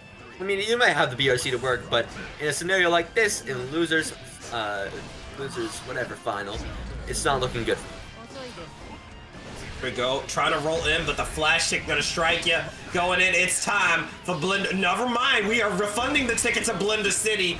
SNK said we are still rolling house. Yeah, I mean, look at this. Just trying to dance around Giovanna, go left, right, but she's taking her turn back. There we go with the 2D. Trying to go for another 2D, but Eisenstrom striking again. Caught the cross-up with the back throw incident. Trying again to put the pressure on Leonardo White-Fangington. Leonardo White-Fangington has to go by the full legal name just to get that respect out of the way. But, I mean, one more hit. There's the DP. A wild assault trying to throw it out one more. Baits out the flash kick. You can live by the flash kick, die by the flash kick, as is the way of Leo Whitefang. First game go to SNKs. I mean, yeah, bet all on, flash kick into charge down 8. And it will reward you and it will also punish you. Just as a fellow charge enthusiast, I understand. It's just what you do. This is true. I mean, clearly, this is a Guilty Gear. You might not be playing Johnny, but you are still gambling for your life. Here we go. We're getting started again with the dash and throw. Trying to get a little something started here. Trying to play that patient game. 2D clashing with flash kick. Nasty. That is certainly nasty, but you know what's nastier? Just ripping a raw reversal off that burst. No burst for lag spike. This could be rough. This is a Giovanna round, padded pending. That is 7 golden letters for SNKs, looking very confident right now. I think this is definitely looking up and up for SNKs, but that flash kick escaping the corner exactly when you need it to.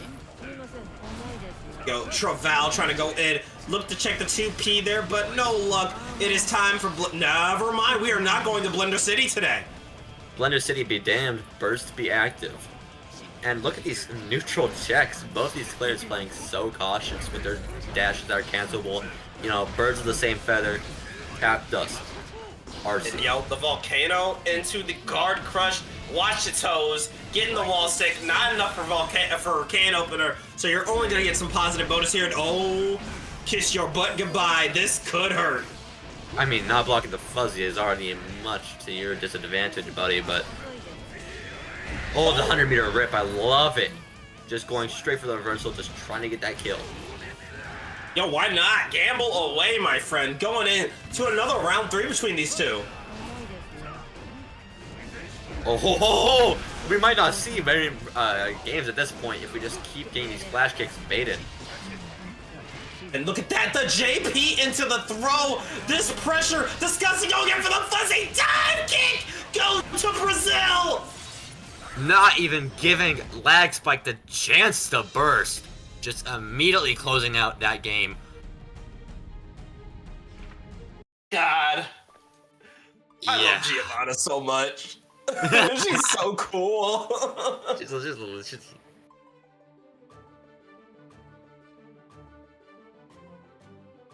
Gio's a mixed character? Sure, buddy. If mixed is strike, actually mixed is strike throw, I'd say. I'm about to say, have you seen Wild play? I think they're on to something. Dude, I fought Wild in bracket once. That was scary as hell. Hey, no, in the right hands, Giovanna is a mixed character. Full stop. Any character's a mixed character, you have enough butter on your side. This is a Guilty Gear away, but that's not what you want to see. The flex shield being as useless as ever. Red means dead. Sometimes you spend 50 bursts just to get hit and or die. No can opener here. Just going for the volcano. Yeah, I mean, bet all on red. You should bet on Leo Whitefang. Oh no, oh no, not the Razzle. No, you dropped it. He dropped 0 for out of the 10. No. He dropped for the burst bait. I respect it, but what were you cooking? Ongoing epidemic into possible wall stick. Burst the nuke. I mean, where's the flash kick at is my question. Gio's dead in one hit. You know, even without There you go. There it is. There it is. Well, I'm wondering is, yeah. Flash kick. Oh. Okay. Pressure. We're definitely seeing a little bit more of it from Lag Spike. They definitely do want to catch up. That 2-0 lead is definitely intimidating. You gotta stop playing safe. You gotta start taking risks. Yeah, I agree entirely, and we're just seeing Lag Spike be more aggressive, but not enough to keep up with SMK's. Hard knockdown off the Beyblade. Go using the PRC, not gonna get the combo. Surprisingly, no flash kick here from Lag Spike, but maybe you didn't want to risk it. Getting meaty does suck. Yeah, I mean, commentator's curse flash kick came out right after, but look at this blender action already. Here we go. Oh, once again, Eisenstrom, but you know what? Shout out my 4-framers. Gotta be my favorite gender for real, for real. SMKs at set point. You know, characters of 4-flamers, you know, there's a little bit to their player base, and we're definitely seeing it now with this greedy action from SMKs. Ask anyone who's a Geo player, they'll tell you, you know, the real way to play Geo is to play like a freak of nature. As a former Geo player, I condone this message. That is accurate. But here we go. Look at that left, right, good night. It's a 4-framer. It's a throw. What is this? Said, I'ma mix you up. Get the fuzzy. Not gonna continue off, but catches the backdash into the pickup. Oh my god. The FGQ was so rough there, but going for the air super, no Beyblade, just the tag team. Here we go. Hard knockdown. Positive bonus with the 17-hit combo. And a body of the 4-frame persuasion into the 6P, sending Lag Spike out of the bracket, burst in hand. That was brutal. Seriously brutal. I mean, if we're looking at history, Gold Lewis takes this every day of the week. I don't know, we was drinking tea! Oh, okay. I mean, you're drinking tea, but you're definitely not drinking whiskey here. Look at this Gold Lewis pressure. Oh my god. Yo, and dude, I don't think Jet has had an opportunity to press a single button. Already getting sent through the wall here. Single button is an understatement. Look at this. I mean, putting on the runtime pressure, but it's just not going to hold up forever, because look at this. Burn it down. Bro. Oh my god. The tactical nuke? You want to talk about truth nukes? There's one. Yeah, I love going for the Mantis, but it just doesn't work out with the jump from Lasagna Slayer. Back to neutral. I do personally believe that Kiet does have a decent matchup against Lasagna Slayer's character, but as we saw in that last round, if he gets in, good luck. Good luck is an understatement, but that should be good games at that point. Because look at that wall stick. No confirm. Missed the whatever input they're trying to do there. Oh, from downtown, Lasagna Slayer, we are balling. Hurricane Katrina, Hurricane Behemoth Typhoon. Gosh. Oh my gosh. It's your, you know, weekly reminder to take hurricanes as seriously as possible, by the way. Stay safe out there. But also, be scared of Gold Lewis Dickinson. Mr. Dickinson's insane cruise going absolutely insane. Once again, trying to carjack the titular main character, Soul Badguy. Game 1 on the board. You know, going for tit for tat here, just trying to keep up with his offensive damage. But the Wild Assault round start, we're still thinking it's Season 3 out here. Don't even say those words into me. Season 3, I don't know what that is. It's not real. Can't hurt me. Yeah. It's the accursed name. We don't speak that name around here. I mean, full security gauge is good, but you need a chance to set it up. And looks like Kiet's just not letting up on this pressure. It really is a complete change of pace, but here we go. The Sky Beam! Caught by the 2K! Oh, no! There goes your zoning.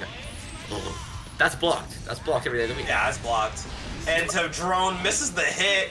So Kiet with one more chance this round. Saved by the drone, actually, is insane. Catching the Skyfish startup, this should kill. We have time stop. No, we got nothing but time drops here. Trying to stop some time, but able to stop the minigun with the Rensen. An excellent save there from Kiet. Insane action here. There's another White Wild Assault round start. The classic Sony Deflect Shield being used from Kiet here. I got it. Here we go. The overhead into another one. Into another one. One more. No down the system, unfortunately. But yeah, you're not going under that because Gold Lewis can't make that when running. Oh, but the JD. Oh my goodness. In JD we trust. And look at that, we see Lasagna Slayer trying desperately for Kiet to go for the Rensen follow where it catches you out of the air just so they can be put in Kiet's face, but it's just not happening. Kiet's got that awareness. Here we go. Stacking him again, trying to keep Lasagna Slayer at a healthy distance. Healthy distance is definitely the true statement here because look at this, Lasagna Slayer is just not getting in. There we go with the 2S. Misses the confirm here, but again, confirms here don't really matter. What matters is keeping them at bay. That, truth be told, and look at this, we're looking at some Axel Bomber gameplay. No burst bait is crazy. No confirmed to kill. Oh, and here we go. Oh, 2K! Again, you might as well put some iframes on it. That shit is basically a DP. Yet, with the last second save there. DLC 2K beware, we have Axel Low taking this game, making it 1-1 against Lasagna Slayer. My goodness. My goodness is an understatement. I mean, it just goes to show you it really isn't over until you hear the bell, and you gotta respect the tenacity Kiet was showing in that last game. I mean, you could say that, but the bell tolls for everyone at some point, and Gold Lewis Dickinson is definitely going to be here to make it come faster. Oh, for sure. But here we go, throwing out some 5Ps, throwing out some 2Ps, really trying to play that distance game, trying to play some good-ass neutral, if you will. The ground-based footsies Guilty Gear is known for, even. Out an explosive Rensen. One more time. Oh wow, the tornado getting deleted by the drone, but it doesn't matter, you still get that hit on the Lasagna Slayer. There's the White Wild Assault. Wild Assault. Take a shot every time you see a White Wild. Actually, don't do that. Yeah, probably not a good idea for your liver, but clearly Kiet's got the right idea for their health right now, just keeping Lasagna Slayer as far away as they can. We go, throwing out the 2H, trying to throw out the sickles, the 2H, slapping them on the legs. Watch your toes. This is so rough for Lasagna Slayer. They just need to get in. There's the Wild Assault. Round start. They've already represented that too much, and now Kiet's looking out for it. Yeah, you definitely noticed the White Wild Assault has been a trend, but getting caught by the Behemoth, there's a full security gauge. That burst, very smart. You do not want to get caught by a full security gauge combo. Yeah, I think with the Behemoth Typhoon cancels as well, this is looking very rough to get caught by that. But Kiet's just keeping it masterfully. White Wild Assault though, it comes to us all eventually. The Sickle Storm in between the gaps, amazing awareness and taking full screen again. Trying to keep Lasagna Slayer at bay. One more time to 5P, a little more 5P, a little more 2P. That punch button's gonna get worn out if you ain't careful. I mean, make sure it doesn't start breaking on your controller because look at that usage. Blocking the cross-up is expertly done, but White Wild Assault to close the gap once again. Yeah, I've played these games before. Getting the fuzzy, I think that's a dead Brit. No! Brits don't die as easily as you might think, and we're gonna have to see if he can hold out just long enough to close out this round against Lasagna Slayer. Jet able to clutch it up with the JP up 2-1. Not even close, as the kids say. Oh my gosh. I mean, yeah, Kiet was very low there, but they still had another round to go if they needed. And that puts Kiet 2-1 against Lasagna Slayer.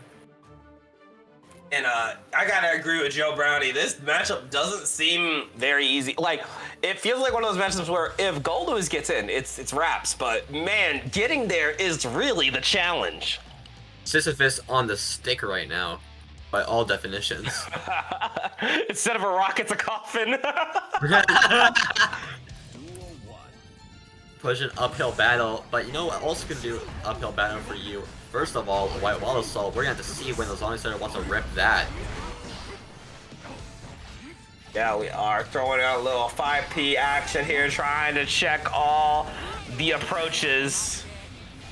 The approaches are definitely being checked with this 5P action. I mean, it's just such a good button in this matchup. I think it's an understatement in its own. Look at these checks, not even going to interact with that air behemoth. Oh, but here we go. When the corner, there's burn it down. Sky beam coming out. We're blocking, but oh man, that close slash. Oh no. I think you're just forced to guess per game here. Yep, there's the behemoth. Typhoon cancel into kill. That's a dead Brit. Yeah, not really much you can do there. I think not much you can do there is an understatement because look at this patience from Lasagna Slayer. Just over-respecting Kiet, if I may. But double White Wild Assault, in we trust. You know, trust those iframes, make use of it. Dodging underneath the Behemoth Typhoon cancel though. Hey, here we go. Oh, look at that!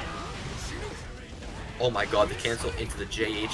Take your turn back, getting that throw. This is rough, but we might see a Sickle Storm come out soon.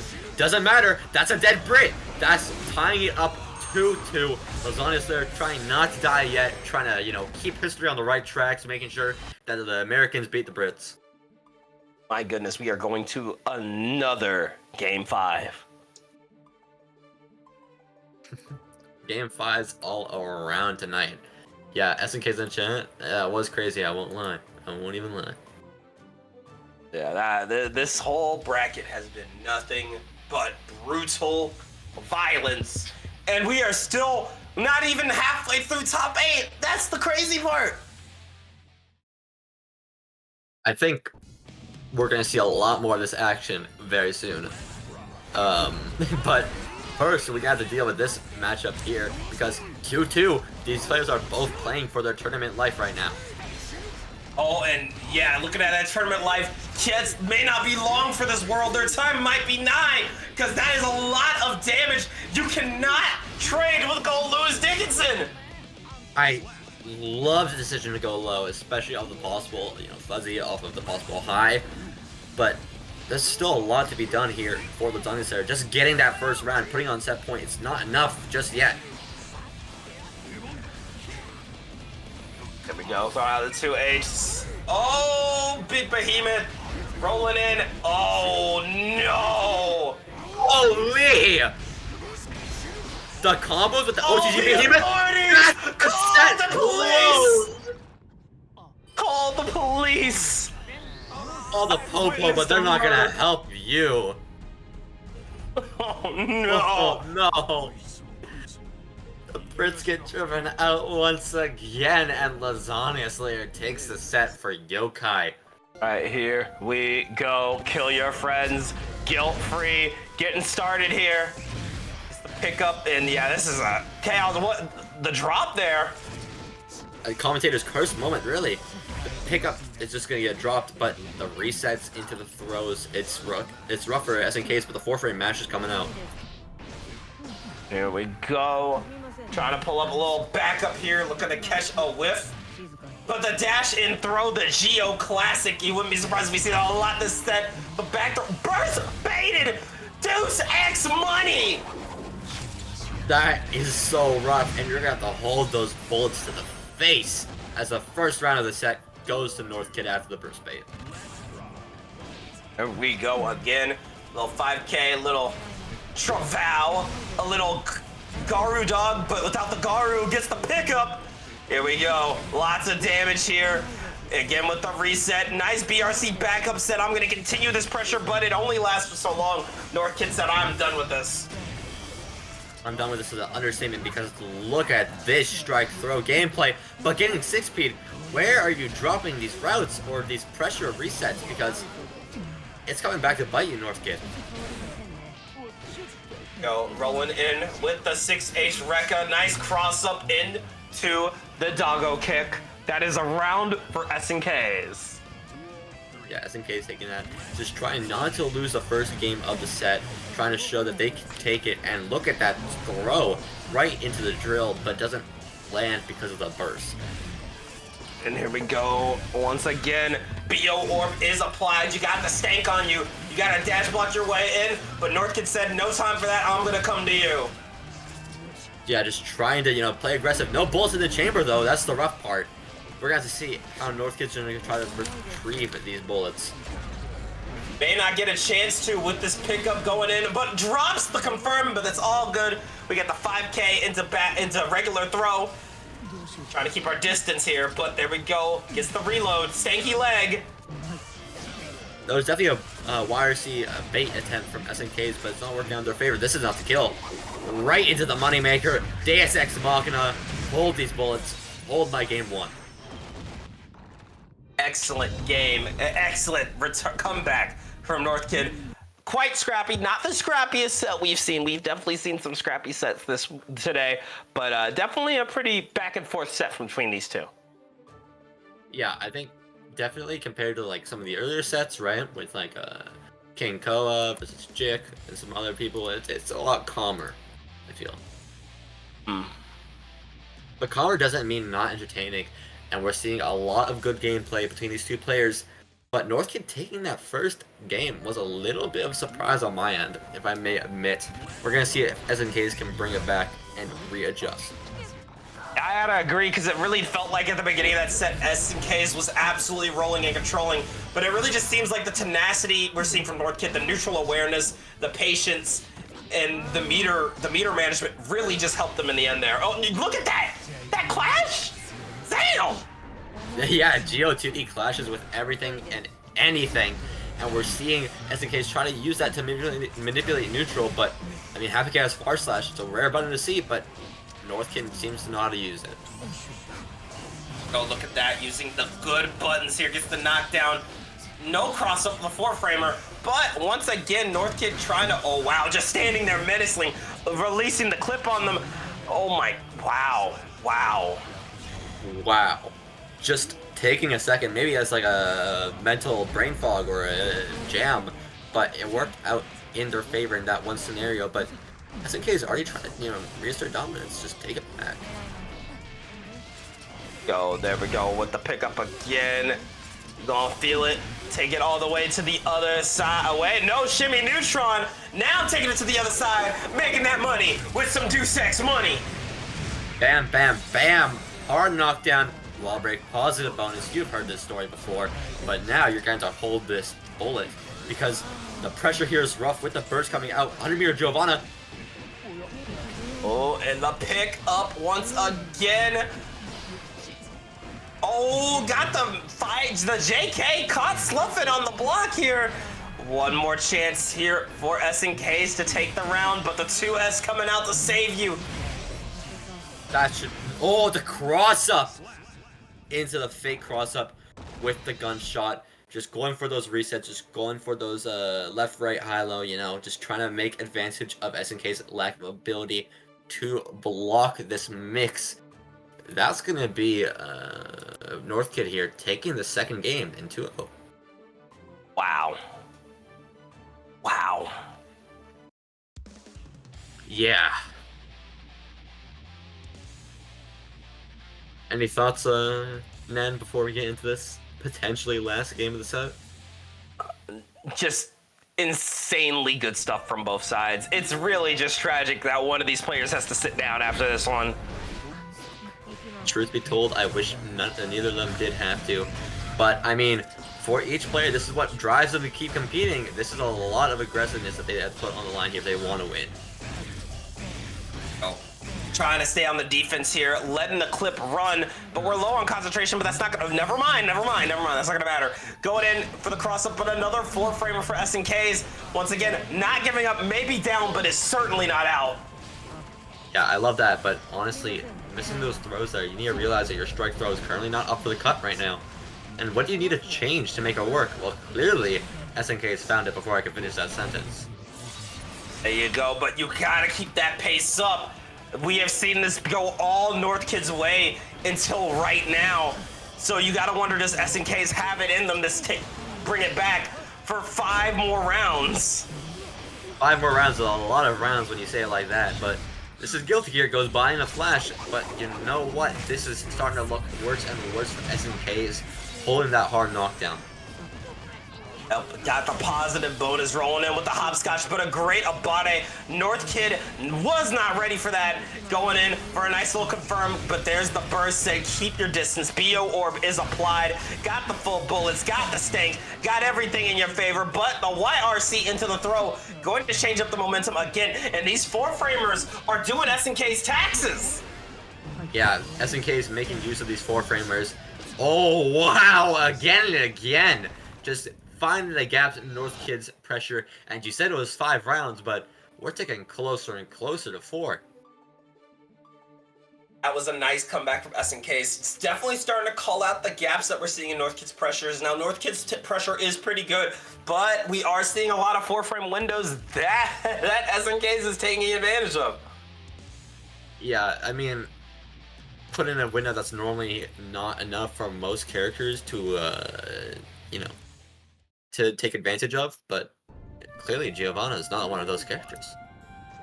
Absolutely, and here we go. Oh wow, already with the stank, just keeping that pressure up, trying to bait that burst, not working out. It's a chronic addiction, you weren't kidding. Oh my god, yeah, no. Hey, I suffer from it too. What? That's why I keep saying it. You're a victim too, so you gotta spread the word. Oh god, this tap dust is getting checked by the 4-framers. SNK knows what's fake and real. But that is looking very real, going in for the 6H Rekka into the dive kick, sending you to Brazil. Sending Happy Gauss to Brazil. Not quite where he wants to be, maybe Ireland. But, I mean, this is definitely not where North Kid wants to be, in the throat of Giovanna, getting the first round out of the way. Here we go, getting it started again. Goomba Stomp gets the pickup with the pistol whip, sending you to the other side. Not enough meter for Deus Ex money, but you're still gonna get some money with that positive bonus. I mean, trying to make that bank here, clearly with this gameplay. But the burst already coming out for North Kid. It's rough. I mean, you have 50 meter, you can make it work. But these curse balls, man, this is some neutral and a half, sure.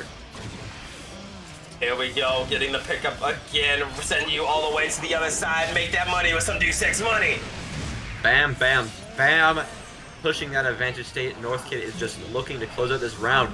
Is that a safe jump is the question? Clearly not. Oh, and there we go, look at that. A chance to bring it back. SNK's trying to get that game 5. Yeah, I respect the burst, but the deflection, oh my god, it doesn't matter. Another throw, and suddenly, it's looking real close. Suddenly, we're only 2 rounds off SNK's and making this reverse 3-0. I mean, commentators curse, and you say it's going to be rough for SNK's. SNK is going to start putting in the work.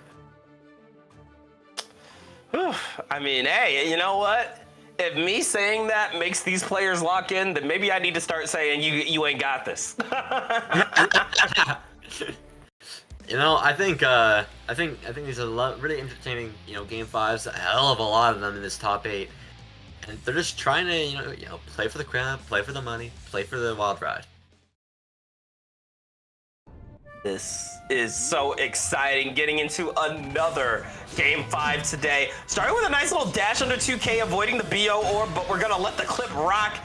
Gets the concentration. Here we go, roll around in a quick burst from SNK's. Yeah, we're seeing a lot of this good action from SNK's, just trying to play aggressive, trying to take their turn, just trying to not let North Kid have a breather. That pickup was so insane. But, oh, the shimmies. No bullets, hold that Beyblade. Set point here for SNK's. Are we gonna see a comeback? I mean, you can ask for a comeback, but North Kid might have this on lock. Already burst coming out the window, though. And again, checking the gaps here with the 4-framer. However, that time is not going to work out for you, making that money with some Deuce X money. I love not going for the reset here, just going for the hard knockdown, going for the positive bonus, values of resources more. And clearly it worked out, because now we're going into another Deus Ex Machina. Hold the bullets as we go into set point, game 5. Double Luigi, it doesn't get much better than this. Kill your friends, guilt-free. I mean, I'm feeling a little bit of guilt for watching this set, because look at North Kid trying to bring it back. SNK still has burst on the table, but hard knockdown. Positive bonus for North Kid. This could be rough. Once SNK gets the burst out of there, they're still gonna have to hold Happy Chaos with positive bonus. And there we go, Goomba Stomp getting the hopscotch, but not enough to break the block of SNK's. Gonna give it up for the tap dust and throw away their burst, but this is looking rough here. This doesn't kill. Doesn't kill. Stop, still dropping. The wire seat? No, it gets caught on the dash. We saw earlier that SNK's went for the dash up throw after the wire seat, but North Kid was ready, and we had another back throw incident. We almost saw the brooms come out with the reverse sweep. Big hits and big damage. Give me them big numbers. I need it. Give me the dopamine rush. Let's see it. Kill your friends guilt-free. Oh my god, kill your friends guilt-free, but look at that parry off the drone, just using all of that resource that Lasagna's there throughout to get their own guilt-free. Oh my god, and the burst made right into the drone! I mean, I being the burst, but not being the actual punish. I mean, okay. We see you, Lasagna Slayer? This has been guard crush after guard crush. Look at that wrist gauge right to hell and back! No, you're not living this. You're not living this. Wait, backs off? Oh, another nice parry, but it's not gonna matter.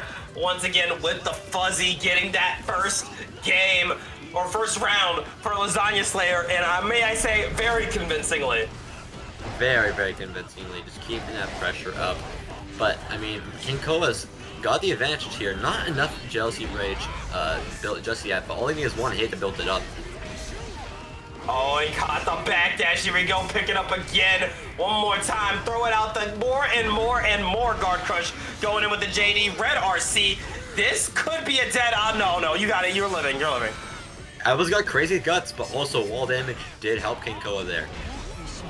There we go, Wild Assault going in for the install. Baits out the YRC, 5H into the Rekka set. I'm gonna get some damage on the board here.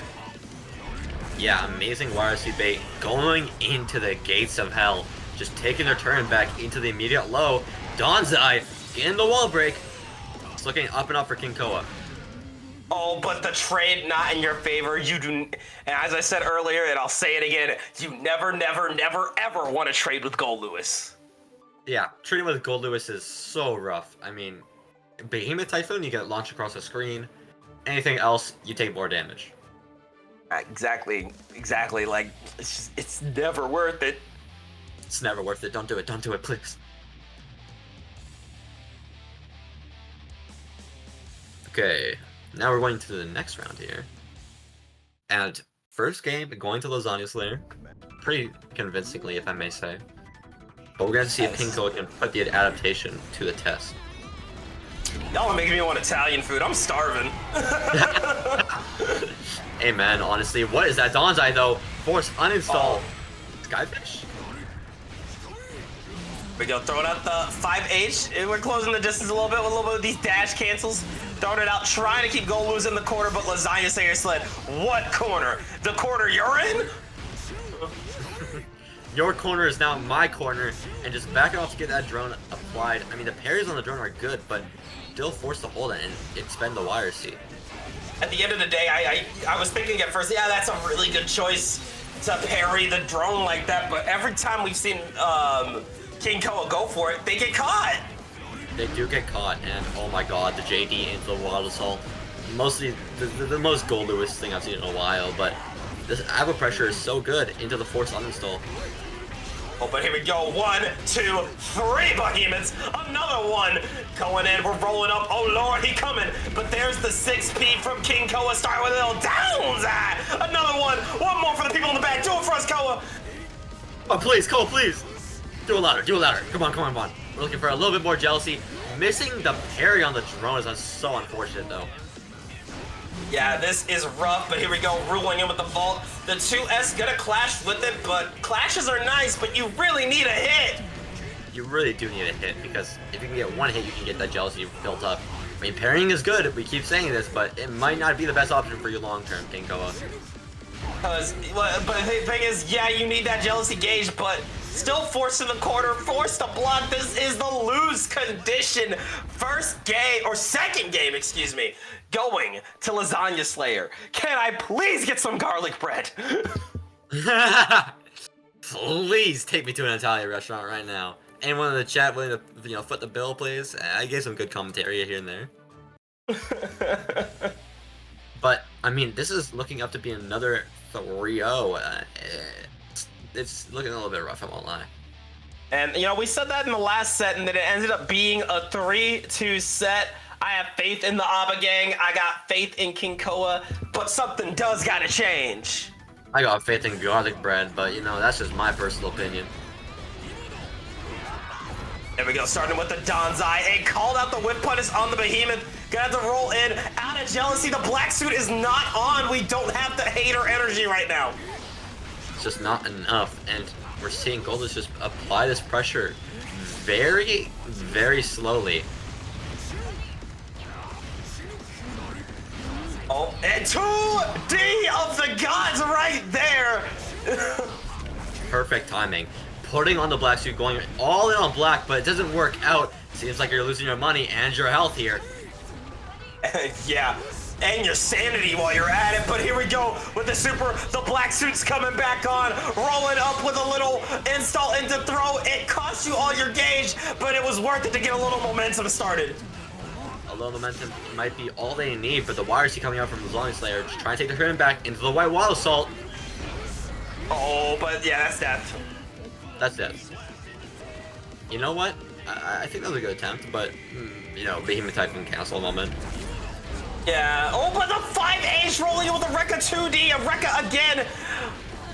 Once again, the pressure is there, but back throw incident claiming another victim. Yeah, this is rough. I mean, look at all this meter getting expended just to hold FD.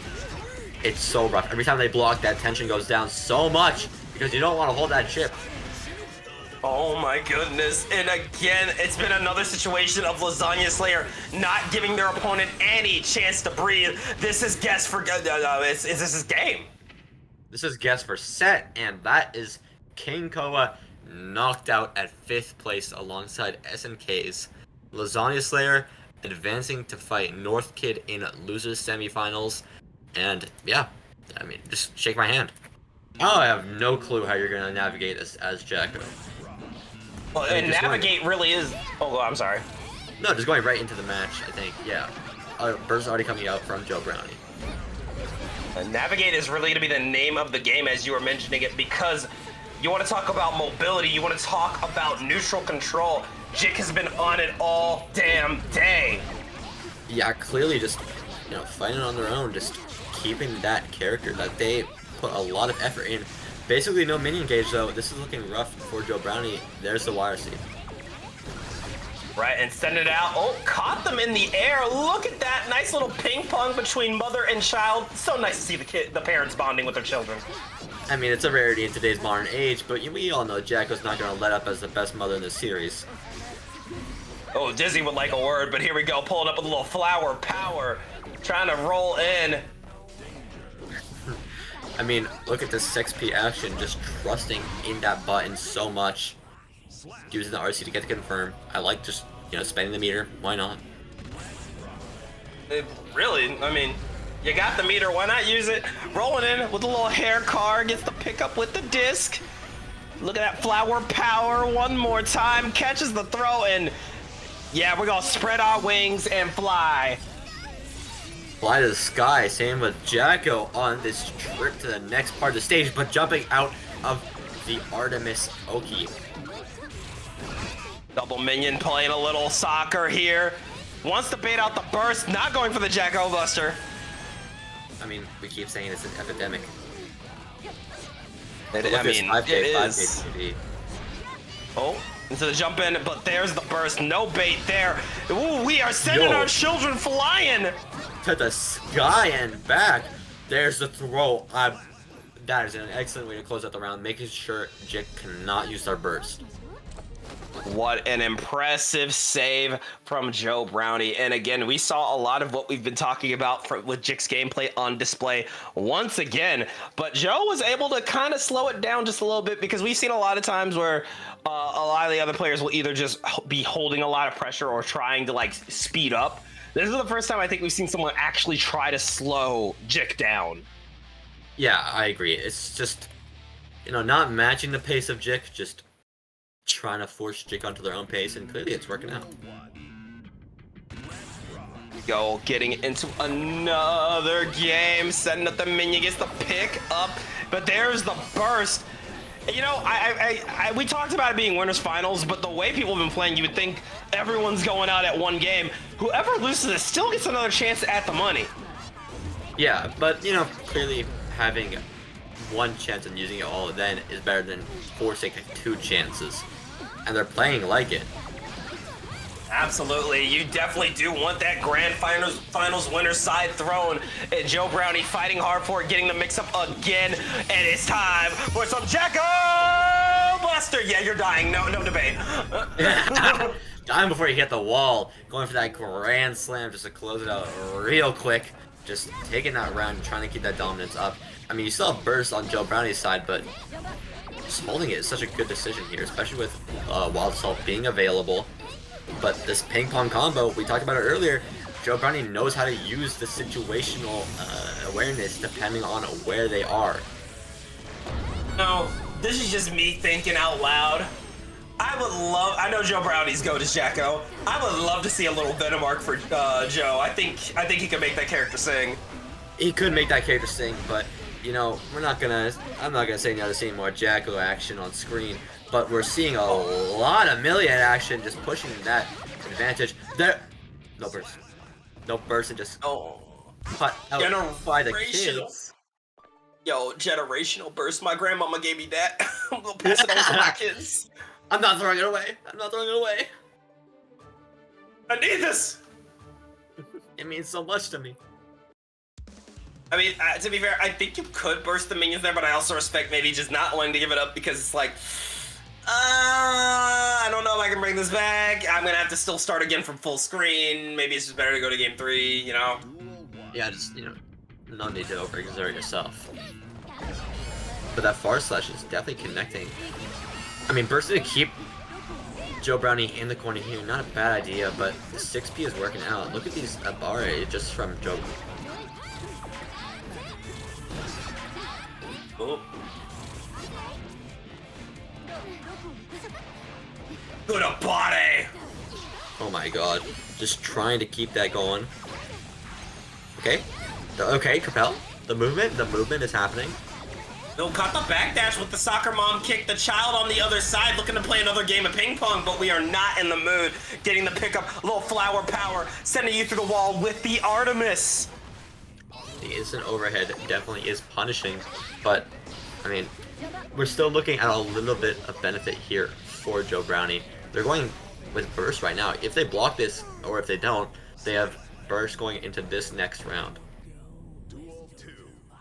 Yeah, this is not a bad position to be in, but Jik definitely starting to show some signs of life. But oh, that defense command throwing out the minion. However, running right under it, not caring about any of that, using that speed to your advantage. Yeah. Oh my god, the air grab catching out Milia just out of the air, not letting her stay in her domain. Oh, and setting up the minion, gets the throw again. Another one, setting up another minion. Said, hey, you liked it the first time, I'm gonna do it a second time. Gets the tap dust, another dust. A third one, no, 6H. Just stay safe. All right, set point here for Joseph the Brownie. Getting a pickup here, going in, but there is the burst. And Jik going full court press here, no more hesitation. We're rolling in with a beautiful Artemis route. Just Artemis loops are definitely possible for Milia now. And look at that hard knockdown. This is rough looking for Joe Brownie. Now an absolute change of pace, getting the pickup here, setting up another minion, Red RC, trying to shut it down, but there we go with the YRC rolling in, 2K2D, nice minion mix up again, it is time, Jacko Buster! Doesn't kill on Milia? Wow. You are not kidding about the scaling. We have one more interaction, gets per game. Trying to throw out everything and the kitchen sink, but the air throw off of flower power! Someone stop this man! Joe Brownie is on something else. The reactions are godlike. And we're seeing Joe Brownie just ready to shut down Jick here. Oh my god, is that 3-0? That was a 3. Wait. Oh my god. Oh no! Anyways, here we go. Kill your friends guilt-free. Let's rock. Heading into losers semifinals. Here we go. Nice 2P. Oh, wow. The jump around. It's a goal burst. Yo, goal burst. It's a goal burst. We are feeling it. Do you feel the money? Do you feel the stocks rolling in? Guilty Gear Gaming. Oh my god, not running into the hard knockdown wall break is greedy. I like it, but here's the moneymaker. Deus Ex Machina. And there you go. Le positive bonus. The positive bonus is here. Oh my god, the green was stomp for the fuzzies. That is insane overhead action on a character that has a very minimal mix normally until this update. And now there we go. White Wild Assault, hot and heavy, throwing it out, but a nice 2P. Amazing 2P action from North Kid. Here's the pressure.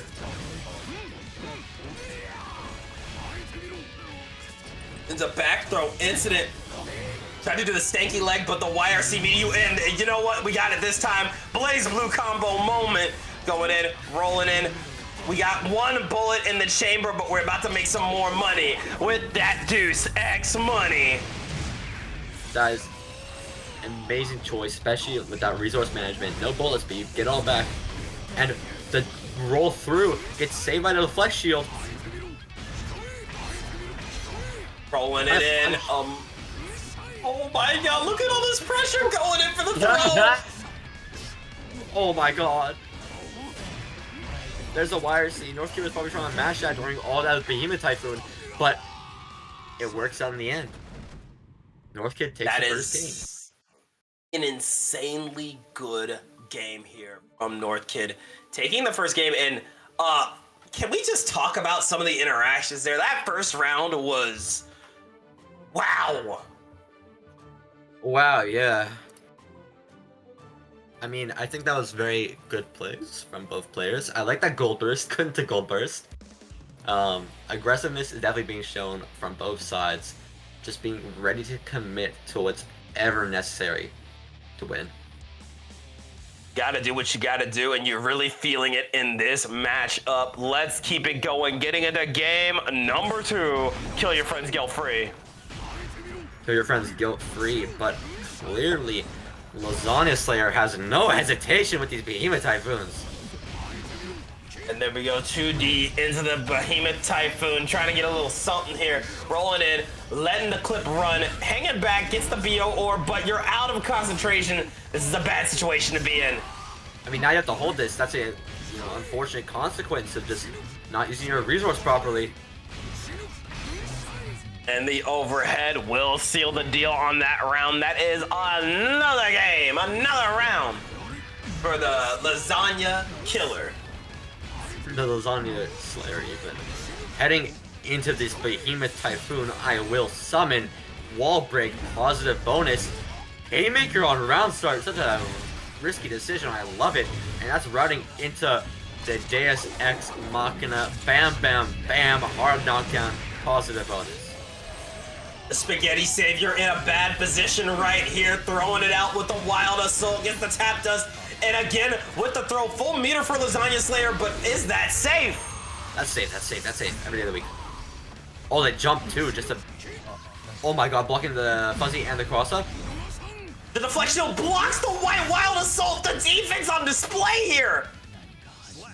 JP catching the IAD exit attempt. No punish after the White Wild Assault, not taking back your turn. It's an unfortunate truth that just happens sometimes. And Northkid got punished for it.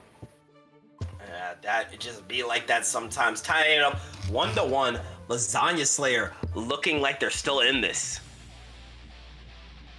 Still in this is definitely not an understatement. I think we're gonna have to see it, just how these two players play. We're seeing a lot of convincing games for both sides going without dropping a single round. These two, when a game happens in this, it was definitely something we've noticed in this set. When a game happens, it is a landslide, but these two are still so back and forth. Yeah, these players are very much on each other's skill level. Oh my god! They canceled the gun for gun. Just going bullet for bullet here. That second amendment is hitting in this matchup right now. Here we go, getting the pickup one more time with the cross up, but a good IBFD from Northkid, getting some distance, but gonna have to hold that drone. Yeah, the drone controlling neutral, got my job, control the neutral, but we're seeing Northkid pick up the pace back at it again. The RC to reload the bullets, I like the decision, honestly, going for the reset. Go into the throw one more time, getting the fuzzies and wall stick into Haymaker. Ouch! Yeah, that is a big ouch, and we're just gonna have to see if Lasagna Slayer can bring it back after this round loss, because historically it hasn't been going that good for them. Oh, not really, but you're rolling in with the bullets. No concentration, but 3 bullets. Okay, we're thinking about it a little bit. Got a chance here with the tap dust, gets the knockdown, reload it, another tap dust into wall stick, and you already know we're making that money with some Deus Ex money. Yep. We're trying to just get past this losers semifinals into losers finals, hopefully to meet Joe Brownie and Grands. But this is not amazing defense you want to see from Lasagna Slayer right now. Burn it down, could make something work, but no combo after that? Oh, but got the side switch, big damage, hold the pressure. This kills. Never mind. Never mind! Oh my god, I forget how much damage Gold Lewis does. I like respecting the first attempt and still getting the confirmed kill. But got caught by the bullet now. Here we go. Getting a little concentration, picks it up. Nice little reload again. Does not want to be caught without a clip. Yeah, making sure they stay strapped, and honestly, just keeping Lasagna Slayer strapped to its wall again and again. The pressure is suffocating. Once again at the corner, gets the pickup again. You already know we making some money. Deus Ex money. Is it enough to? Yes. Yeah, on a character like Gold Lewis, apparently that gut shreds. And that's, Northkid taking the second game.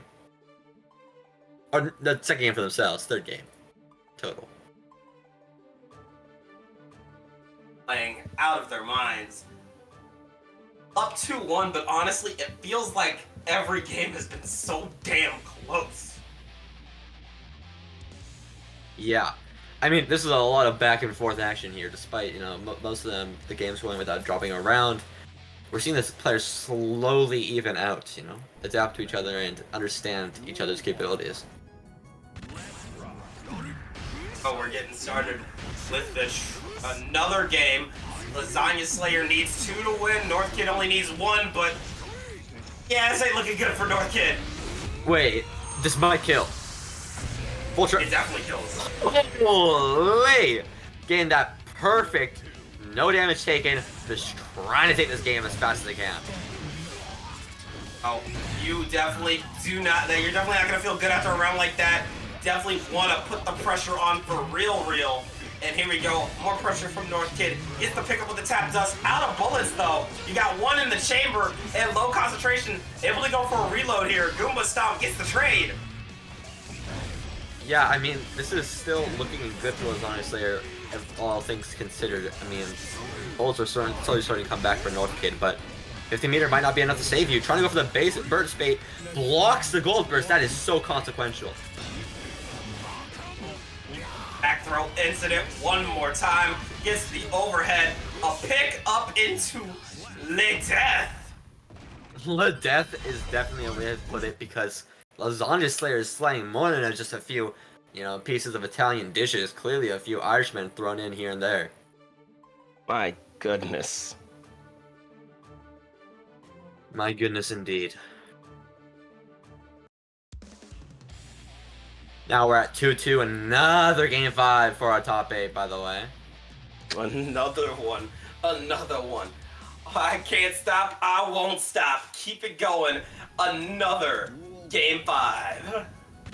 Clearly there's something in the brownies today because everybody wants a chance at that cash prize at the award of winning this wild ride. Throwing out the curse orb once again. The roll around. Getting started. Nice. Oh my god. Back throw incident. Claiming another victim. Tried to bait out the burst. But yeah, no dice. We're going to burst on our own terms. North Kid got the BO on again, but here comes the Sky Beam. Yep. Down, or burn it down, just taking the neutral. I mean, it's another one of Goldolus's, you know, just exceptional gimmicks. Oh. The burst. Oh. Okay. Going on for gun. Trying to bait out that steady aim, but it seems... White Wild Assault to White Wild Assault. If it ain't broke, don't fix it. Into the FG key fuzzy. Double Wild Assault, man. Y'all are crazy. I told you, they're fighting for that grand. Oh, baiting the throw here is so rough. Jimi Hendrix going absolutely nut. We're gonna make some money with the Deus Ex money. One more time for the people in the back. We got the hard knockdown, positive bonus, rolling in with the Goomba Stomp. The tap dust hitting again. And are we gonna see a wall stick? Yes, we are. You already know we're making some more money. Deus Ex money. Bam, bam, bam. Now we're gonna see if North Kid can carry that into set point game 5. How many times have we run the story? And yet it's always different, never the same. Double goddamn Luigi burst on table for both players. And yeah, North Kid definitely gonna want to give it up after that behemoth hitting. Yeah, I mean, burst coming out, no focus is so rough. You can't run your pressure. There's clone for the first time in God knows how long. There we go, tap dust gets the knockdown into reload. Trying to go for a little shimmy. But here we go, it's time to party. Sky Beam! The green is insurmountable. No! No, Icarus! Get away from the sun! It almost happened like a gigantic Kai incident, but I like North Kid not pushing their luck too far, especially in a scenario like this. But that last hit could kill. You need one more connect. Oh my god, that made me nervous. Here we go, rolling in with the low. It's the knockdown, the reload into the fuzzy. Make that damn money! Deus Ex money! That doesn't kill. Goldlewis health. A pixel in a dream. Full focus, full bullets. Doesn't block the low. And that's game 5. Going to North Kid and moving on to the losers finals. Y'all must get off on stressing out the comms. Good lord. Yeah, seriously, guys, can you wrap it up sooner than a game 5? Oh, holy shit. Great run from Lasagna Slayer. Sad to see you go, but out at 4th is an amazing run. Jick doesn't make it into Grands, doesn't get that run back. We're going to see North Kid fighting Joe Brownie, but it can go either way. Everybody left in the top 3 is made of glass and tissue paper. What does it come to? Yeah, I agree too. A lot of low health characters, a lot of volatile characters. But we're gonna see, you know, it seems like Jick just knows how to manipulate their volatility, you know, just better than North Kid. Here we go, the Disc of Death getting the pickup once again into the hair. Wow! Take you for a ride to the other side. Jeez! You know, maybe we should rename this to Milia's Wild Car Ride at this point. Ah, for real, for real. Oh my god, steady aim catching out the air. This is gonna hurt though. This is a lot of damage and getting the throw. And damn, that throw was chunky. Yeah, and we saw North Kid do another one of what seems to be their classic at this point. Just stand there with the gun cursor on them. And sometimes just standing there menacingly is enough to make your opponent crumble. But Flower Power trying to roll in. YRC though, trying to stay alive. A roll around into kill. kill is definitely being happening here. We're seeing, you know, game or set point 3, sorry, and Jick getting this barely wall break into the positive box. And here we go. Haymaker punch, picking it up with the bullet. We're sending you flying one more time. Zoom out the pistol whip with the 2S. And the YRC from Jick trying it again. Oh, yo, fuzzy time, baby! The fuzzies are definitely present, and they are in the room with us, but you're just got the wholesome Happy Chaos pressure. Probably one of the most consistent pressure strings in the game right now. And here we go, one more, throwing out the pistol whip, and they burst. I mean, no bullets on North Kid. This is rough. They need to find a time just to sit down and, you know, take a reload. Oh, but the 6P, go over the reload, one more time. Tap Dust gets the knockdown, and one more time. I thought we were gonna see a throw, but the roll around into game 1, going to North Kid. So much mix.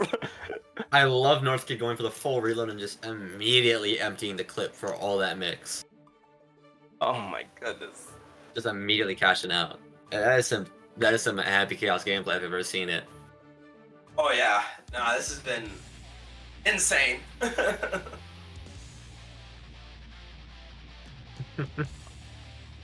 I mean, game 1, obviously, North Kid, but I think Jick still has a chance here. I think they could definitely make use of the lack of melee players. And we're gonna see if that's what exactly happens, you know? Yeah, trying to stay on the defense, gets the roll around. We are out of concentration, fresh and early. Still have burst on the table though. I mean, burst on the table is good and all, but you're giving a character positive bonus. They're gonna have their burst pretty soon. Positive bonus, speaking of which, going to Jick, getting a little flower power into the red RC. Looked like we tried to bait the burst just for a minor second there, but you know, we're still pretty up in the round. No point in bursting, baiting too hard. Yeah, we're seeing just some very solid mix here. Oh my god, the JK cross-up connecting. Oh, with the wall stick, not enough to make that money. But again, we've seen it time and time again. North Kid loves his Tap Dust. Tap Dust is definitely being represented. I mean, you know, reactable or not, you're not going to block 10 of them in a row. Absolutely not. However, Jick able to save themselves here and take a round. Has a gauge of burst as well. Got a lot of research to work with here, but getting caught by the bullet nice and early. This is going to give North Kid a huge advantage. I like dropping just for the concentration reset. Bursting on that reload is such a good decision because now you interrupt their pressure. They went for the throw there, but it gets beat. And here we go. Spread all wings and fly. Send out that wing or get the hard knockdown. Positive bonus. What's the mix? The mix is just solid Capel. It seems we're just trying. Oh my god, the RC going backwards, not what you want to see. Tragic. But still able to get the throw and able to get a point on the board, tying up the score 1-1. Yeah, very well played from Jick there, just taking it back, playing aggressive.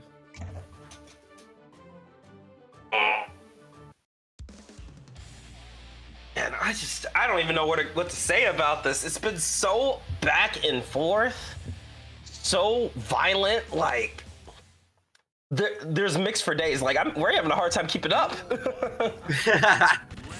Truth be told, commentating is getting a little bit tiring with all these characters who play so volatile and so fast. And there we go with the burst from North Kid, getting the pick up with the pistol whip, but there is the burst from Jick, getting the jump around, double JH into the disc, getting the pickup again. Artemis to break the wall, no meter for super, but we got the meter now as we go into positive bonus. Oh my god, your BRC4 getting beat by discs, that's unfortunate, but just a matchup check. Bad Moon wall breaking, that takes the first round. That's an insanely great start. Here we go, rolling in with a little just guard. Getting the knockdown though, here we go again. Gooba stop, rolling in. 2K2D into the disc, but good blocks from North Kid, but you could only block for so long. only ball for so long, but seems like North Kid's in their element right now. You know, just enough bullets in the chamber to do what they want.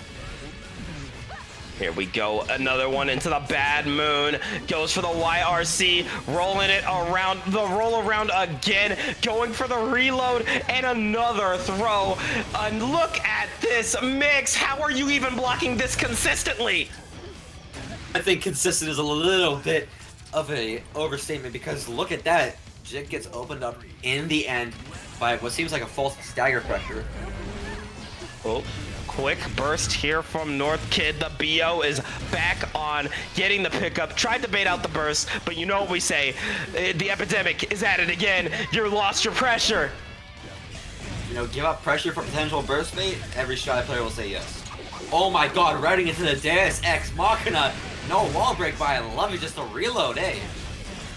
Hey, and yeah, getting all the bullets back, but oh my god, pulling up from downtown with the far slash. We're gonna do a little damage here, setting up the disc. You are not guessing that mix. Wall break into positive bonus. Positive bonus is in Jik's favor, but there's still a lot of resources on North Kid. All he needs is one hit to make it work. And here we go, the BO orb back on it again. Caught the backdash, baited out the burst. Oh my god, goodness. That was beautiful. North Kid. Go ahead. That burst bait to confirm. Oh. Bam, like, North Kid is playing out of his mind, and so is Jik, but man, that was such a hard call out. Wow, okay. And now we're at 2-1 North Kid's favor for losers finals. Whoever wins this has to go fight Joe Brownie in grand finals, mind you. So there's still a lot more for these players to climb, but they're trying to make it work.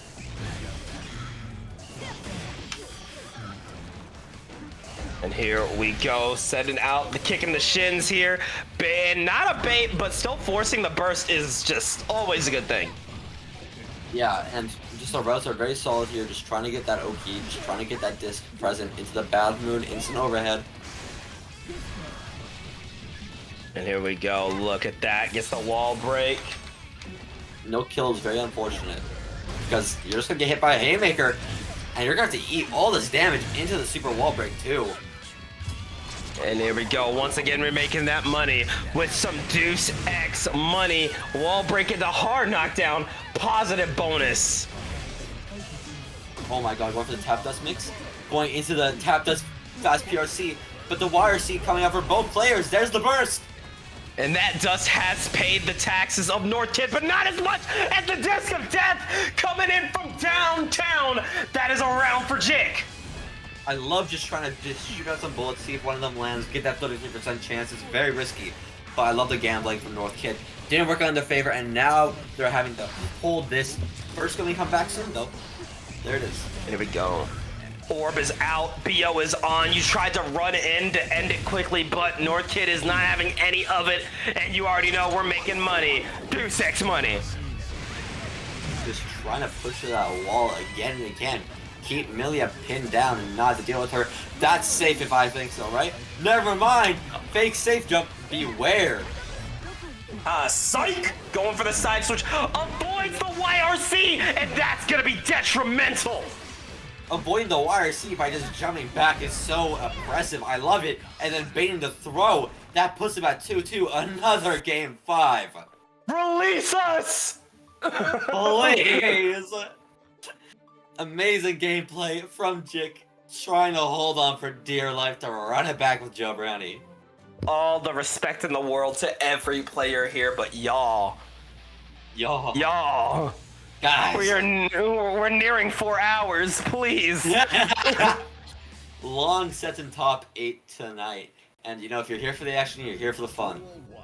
Oh, damn right. The wild ride ain't stopping, not just yet. Getting into another game 5. Gets the Goomba stomp to start it off. Going for the roll around and forcing Jik to use their burst.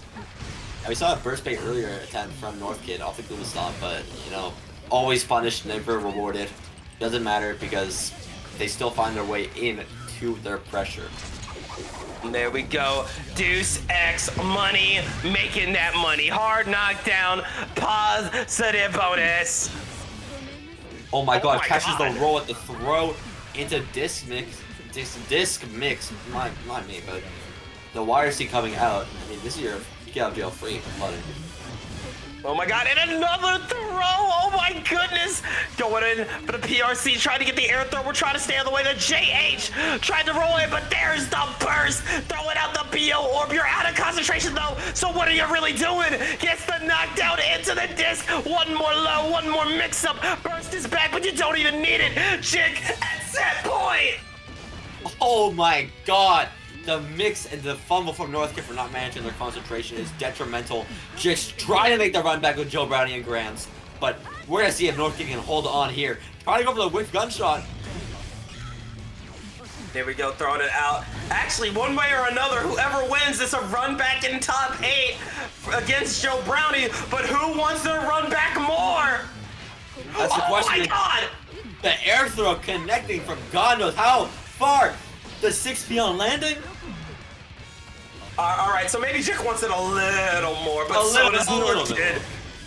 Going in for the roll around one more time. Got the stagger pressure. Look at the IBFDs. Oh my god, the blocks are so immaculate. But cross up on the Gooba Stomp into the steady game. Last point, last game, almost last set to try to get into grands.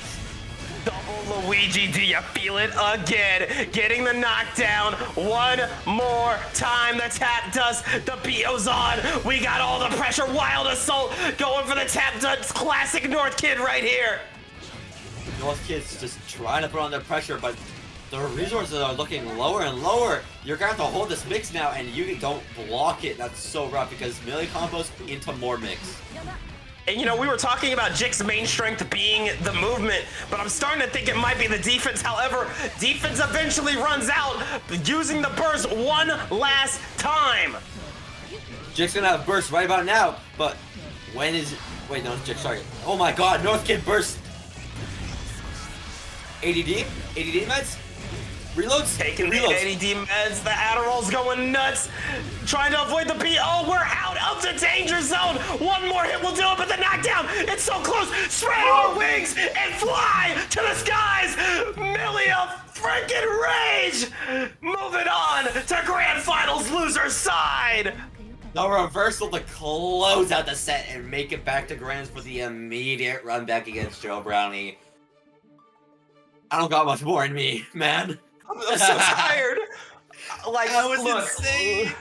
Can't stop, won't stop. The run back of all time, getting into our featherweight grand finals. Joe Brownie versus Jick. Featherweight is definitely the way to describe it here because both these characters are so fast but so light. Here we go. Echo trying to win this wild ride for her husband, and Millie Rock trying to win it for, you know what, Millie Rock, because good for her. For the hair products, you know? Yeah, for the hair products. Okay, but the question is, this neutral is still so dominating Joe Brownie, but look, Jick gets in once, and now you're gonna have to hold this mix. Never mind! No respect! You know, we saw it in the last set, and we're seeing it now. These reactions from Joe Brownie, so ready to air throw. Jick is gonna have to be mindful of that for this whole set. Yeah, I mean, Joe Brownie is having very little respect for their opponent's pressure right now. I mean, they know when to block, but that's the extent of it, because they're going so aggressive with this defense. Was that a button? No, block. Oh. No Jack. You know, hold on. Just yet. You know, last set, the first time we saw these two fight, we were definitely playing at Joe Brownie's pace. But seeing as Joe Brownie has had a long time to wait it out and just not have to play, we're definitely playing more at Jick's pace right now, but that could be changing quickly. But not for too long, because a burst here from Jick trying to take the momentum right back. I mean, I feel like it all goes in how this first game goes, because if Joe Brownie can take this first game, momentum would be heavily in his favor. Absolutely, but gets caught by the disc. Here we go, rolling in with the Artemis, setting up another disc. Caught by the mix again. Not enough for Winger, but we are still going to break the wall and get a positive bonus. One touch is enough to kill Joe Brownie right now, but they also have Burst on deck There's the burst gone. Bad Moon misses. Trying to stay on the defense again, but oh, attempt it! Oh no! They're playing every single round like it's game 5, set points. Oh my god, and you know, we didn't mention this, but it's worth mentioning. Joe Brownie needs only 3 games to win. Jick is going to need a whopping 6. Yeah, there's gonna be a comeback for Jake if they want to win. But, I mean, they seem to clearly be wanting it very much, but the defensive option from the minions is working out, and these air-to-airs of the JP. Oh, and there we go with the JHTK Bad Moon. Do you feel it? Bad Moon is in the air tonight, and the instant overheads are real, but look at this, just setting up the minions. Oh, and one more time, threatening out the 5H. The minions still kind of waiting back, but there we go, another one, and gets to pick up Joe Brownie with game 1. Okay, if it goes exactly as I said, Joe Brownie wins this before the reset. I mean, not to put the commentators' curse on my boy, but I think it's definitely possible. These are both very good players, and they were playing that first game to hell and back. Yeah, this has been nothing short of awe-inspiring. You know what? Yeah, I gotta give credit to everyone involved. A lot of players will be like, hey, yo, you're playing a low damage, low health character in this economy, and these two are making it work. I mean, it's not low health on both of these players. They're finding ways to get that moving. Oh my god. Oh, hello? Back throw. Once again, baits out the gold burst. I love using 5H as a, you know, off-brand neutral skip. That's a 50-50 that you have to hold. Setting it up again. Flower power going in for the low, but a well-timed burst from Joe Brownie, getting the pickup, playing a little ping pong with the children again. Just taking the children just to do a little bit of game, a little game of back and forth, you know, catch Lamilia. And that's Joe Brownie taking the first point here. There we go with the run up throw. Gets the knockdown into the disc. Flower power into the fuzzy. Another one with the JH baiting out the throw. Joe Brownie in trouble here. Trouble is definitely finding Joe Brownie because look at this! 7 letters of gold. As Men says, we have a perfect from Jick. Going into a game 3 here, rolling it out, trying to get the double minion, but caught on the low. Yeah, I think that was a good burst from Joe. Definitely wanted to set up minions. You do not want to face Jick without anything to set up. Yeah, I like the idea, but honestly, that minion meter is so low right now. You're just waiting for that to come back. Oh my god, the 6P again. Reaching behind. Baits the burst. One more time, nice blocking, trying to stay patient. Miss input from Jick. Catches with the air throw. Oh. Trying to hang back PRC. Look at the Abate throwing out double minion.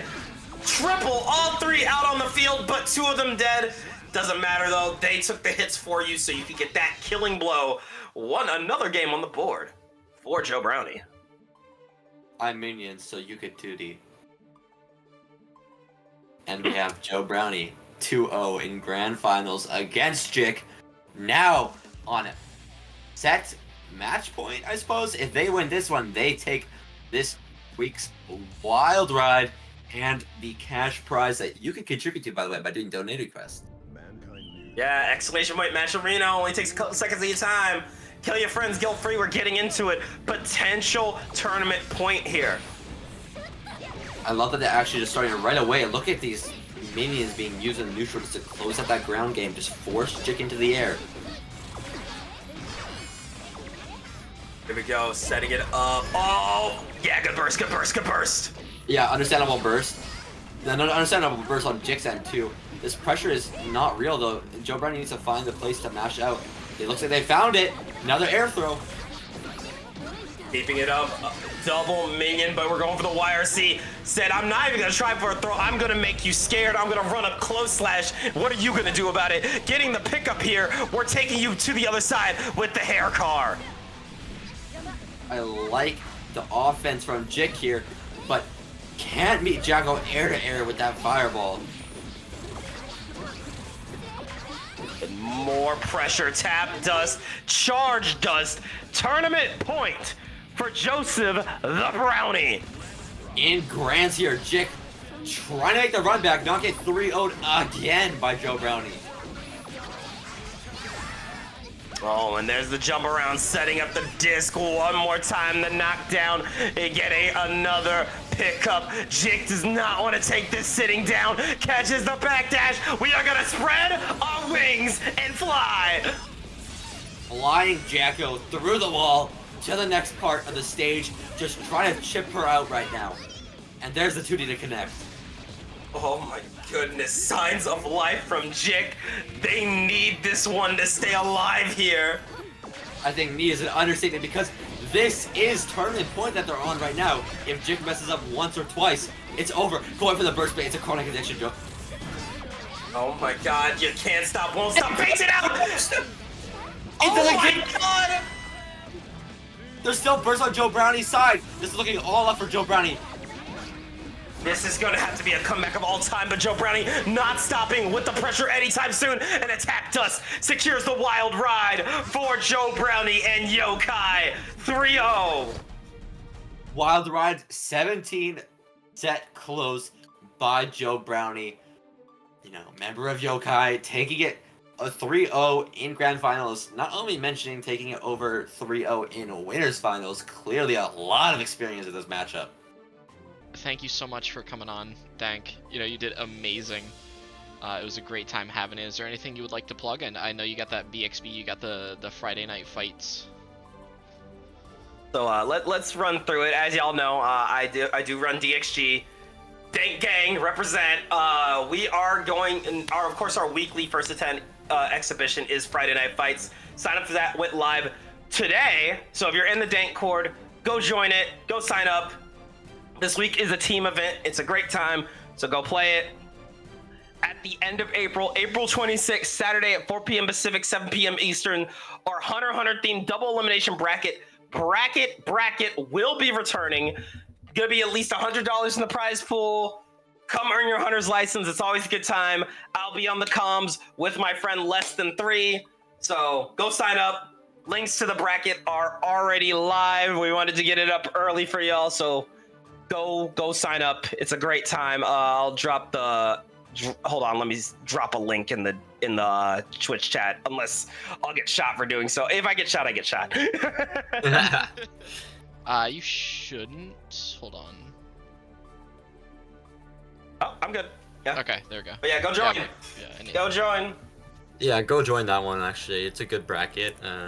Dank runs this every so often. I think it's one of the more consistent, you know, high prize pool online brackets. So check that out. Absolutely. Yeah. And, oh yeah, by the way, follow me on Twitter. I need the clout. Yeah, Sept, me if too. there's anything I'm you want to also do. on Twitter. Yeah. Follow me at Sept_Y. Sent in the chat right now. And you can also follow Dank at Dank_X_Nen, just like it's spelled here without the DXG. Come give your homie a follow. And that should be a wraps on Wild Ride number 17. Yeah, thank you so much again for having me. It was so much fun. Same here. All right. Well, I think we're looking to do a raid, right? Correct? Yeah, we are looking to do a raid. It seems like GGG finished their beginner bracket earlier, so what are you feeling like? I recommend raiding MASH because they're doing an event today. I was gonna say we can do OneWise too. They have a grudge match, and OneWise has extras on right now. Well, I was gonna say, I mean, we could run the MASH one because Calico, the artist who did the Wild Ride rebrand, is currently having their grudge match against Midborif. Oh, true. We should do that. Throw Calico some love. All right. Well, everybody, thank you so much for coming by and having a great time. Again, same time, same channel every Sunday at 5 p.m. EST. That ABBA bounty is still live. So go ahead and give it a shot. And we will see you all next week. Have a good one. I'm going to get this raid started. Give us all a couple seconds.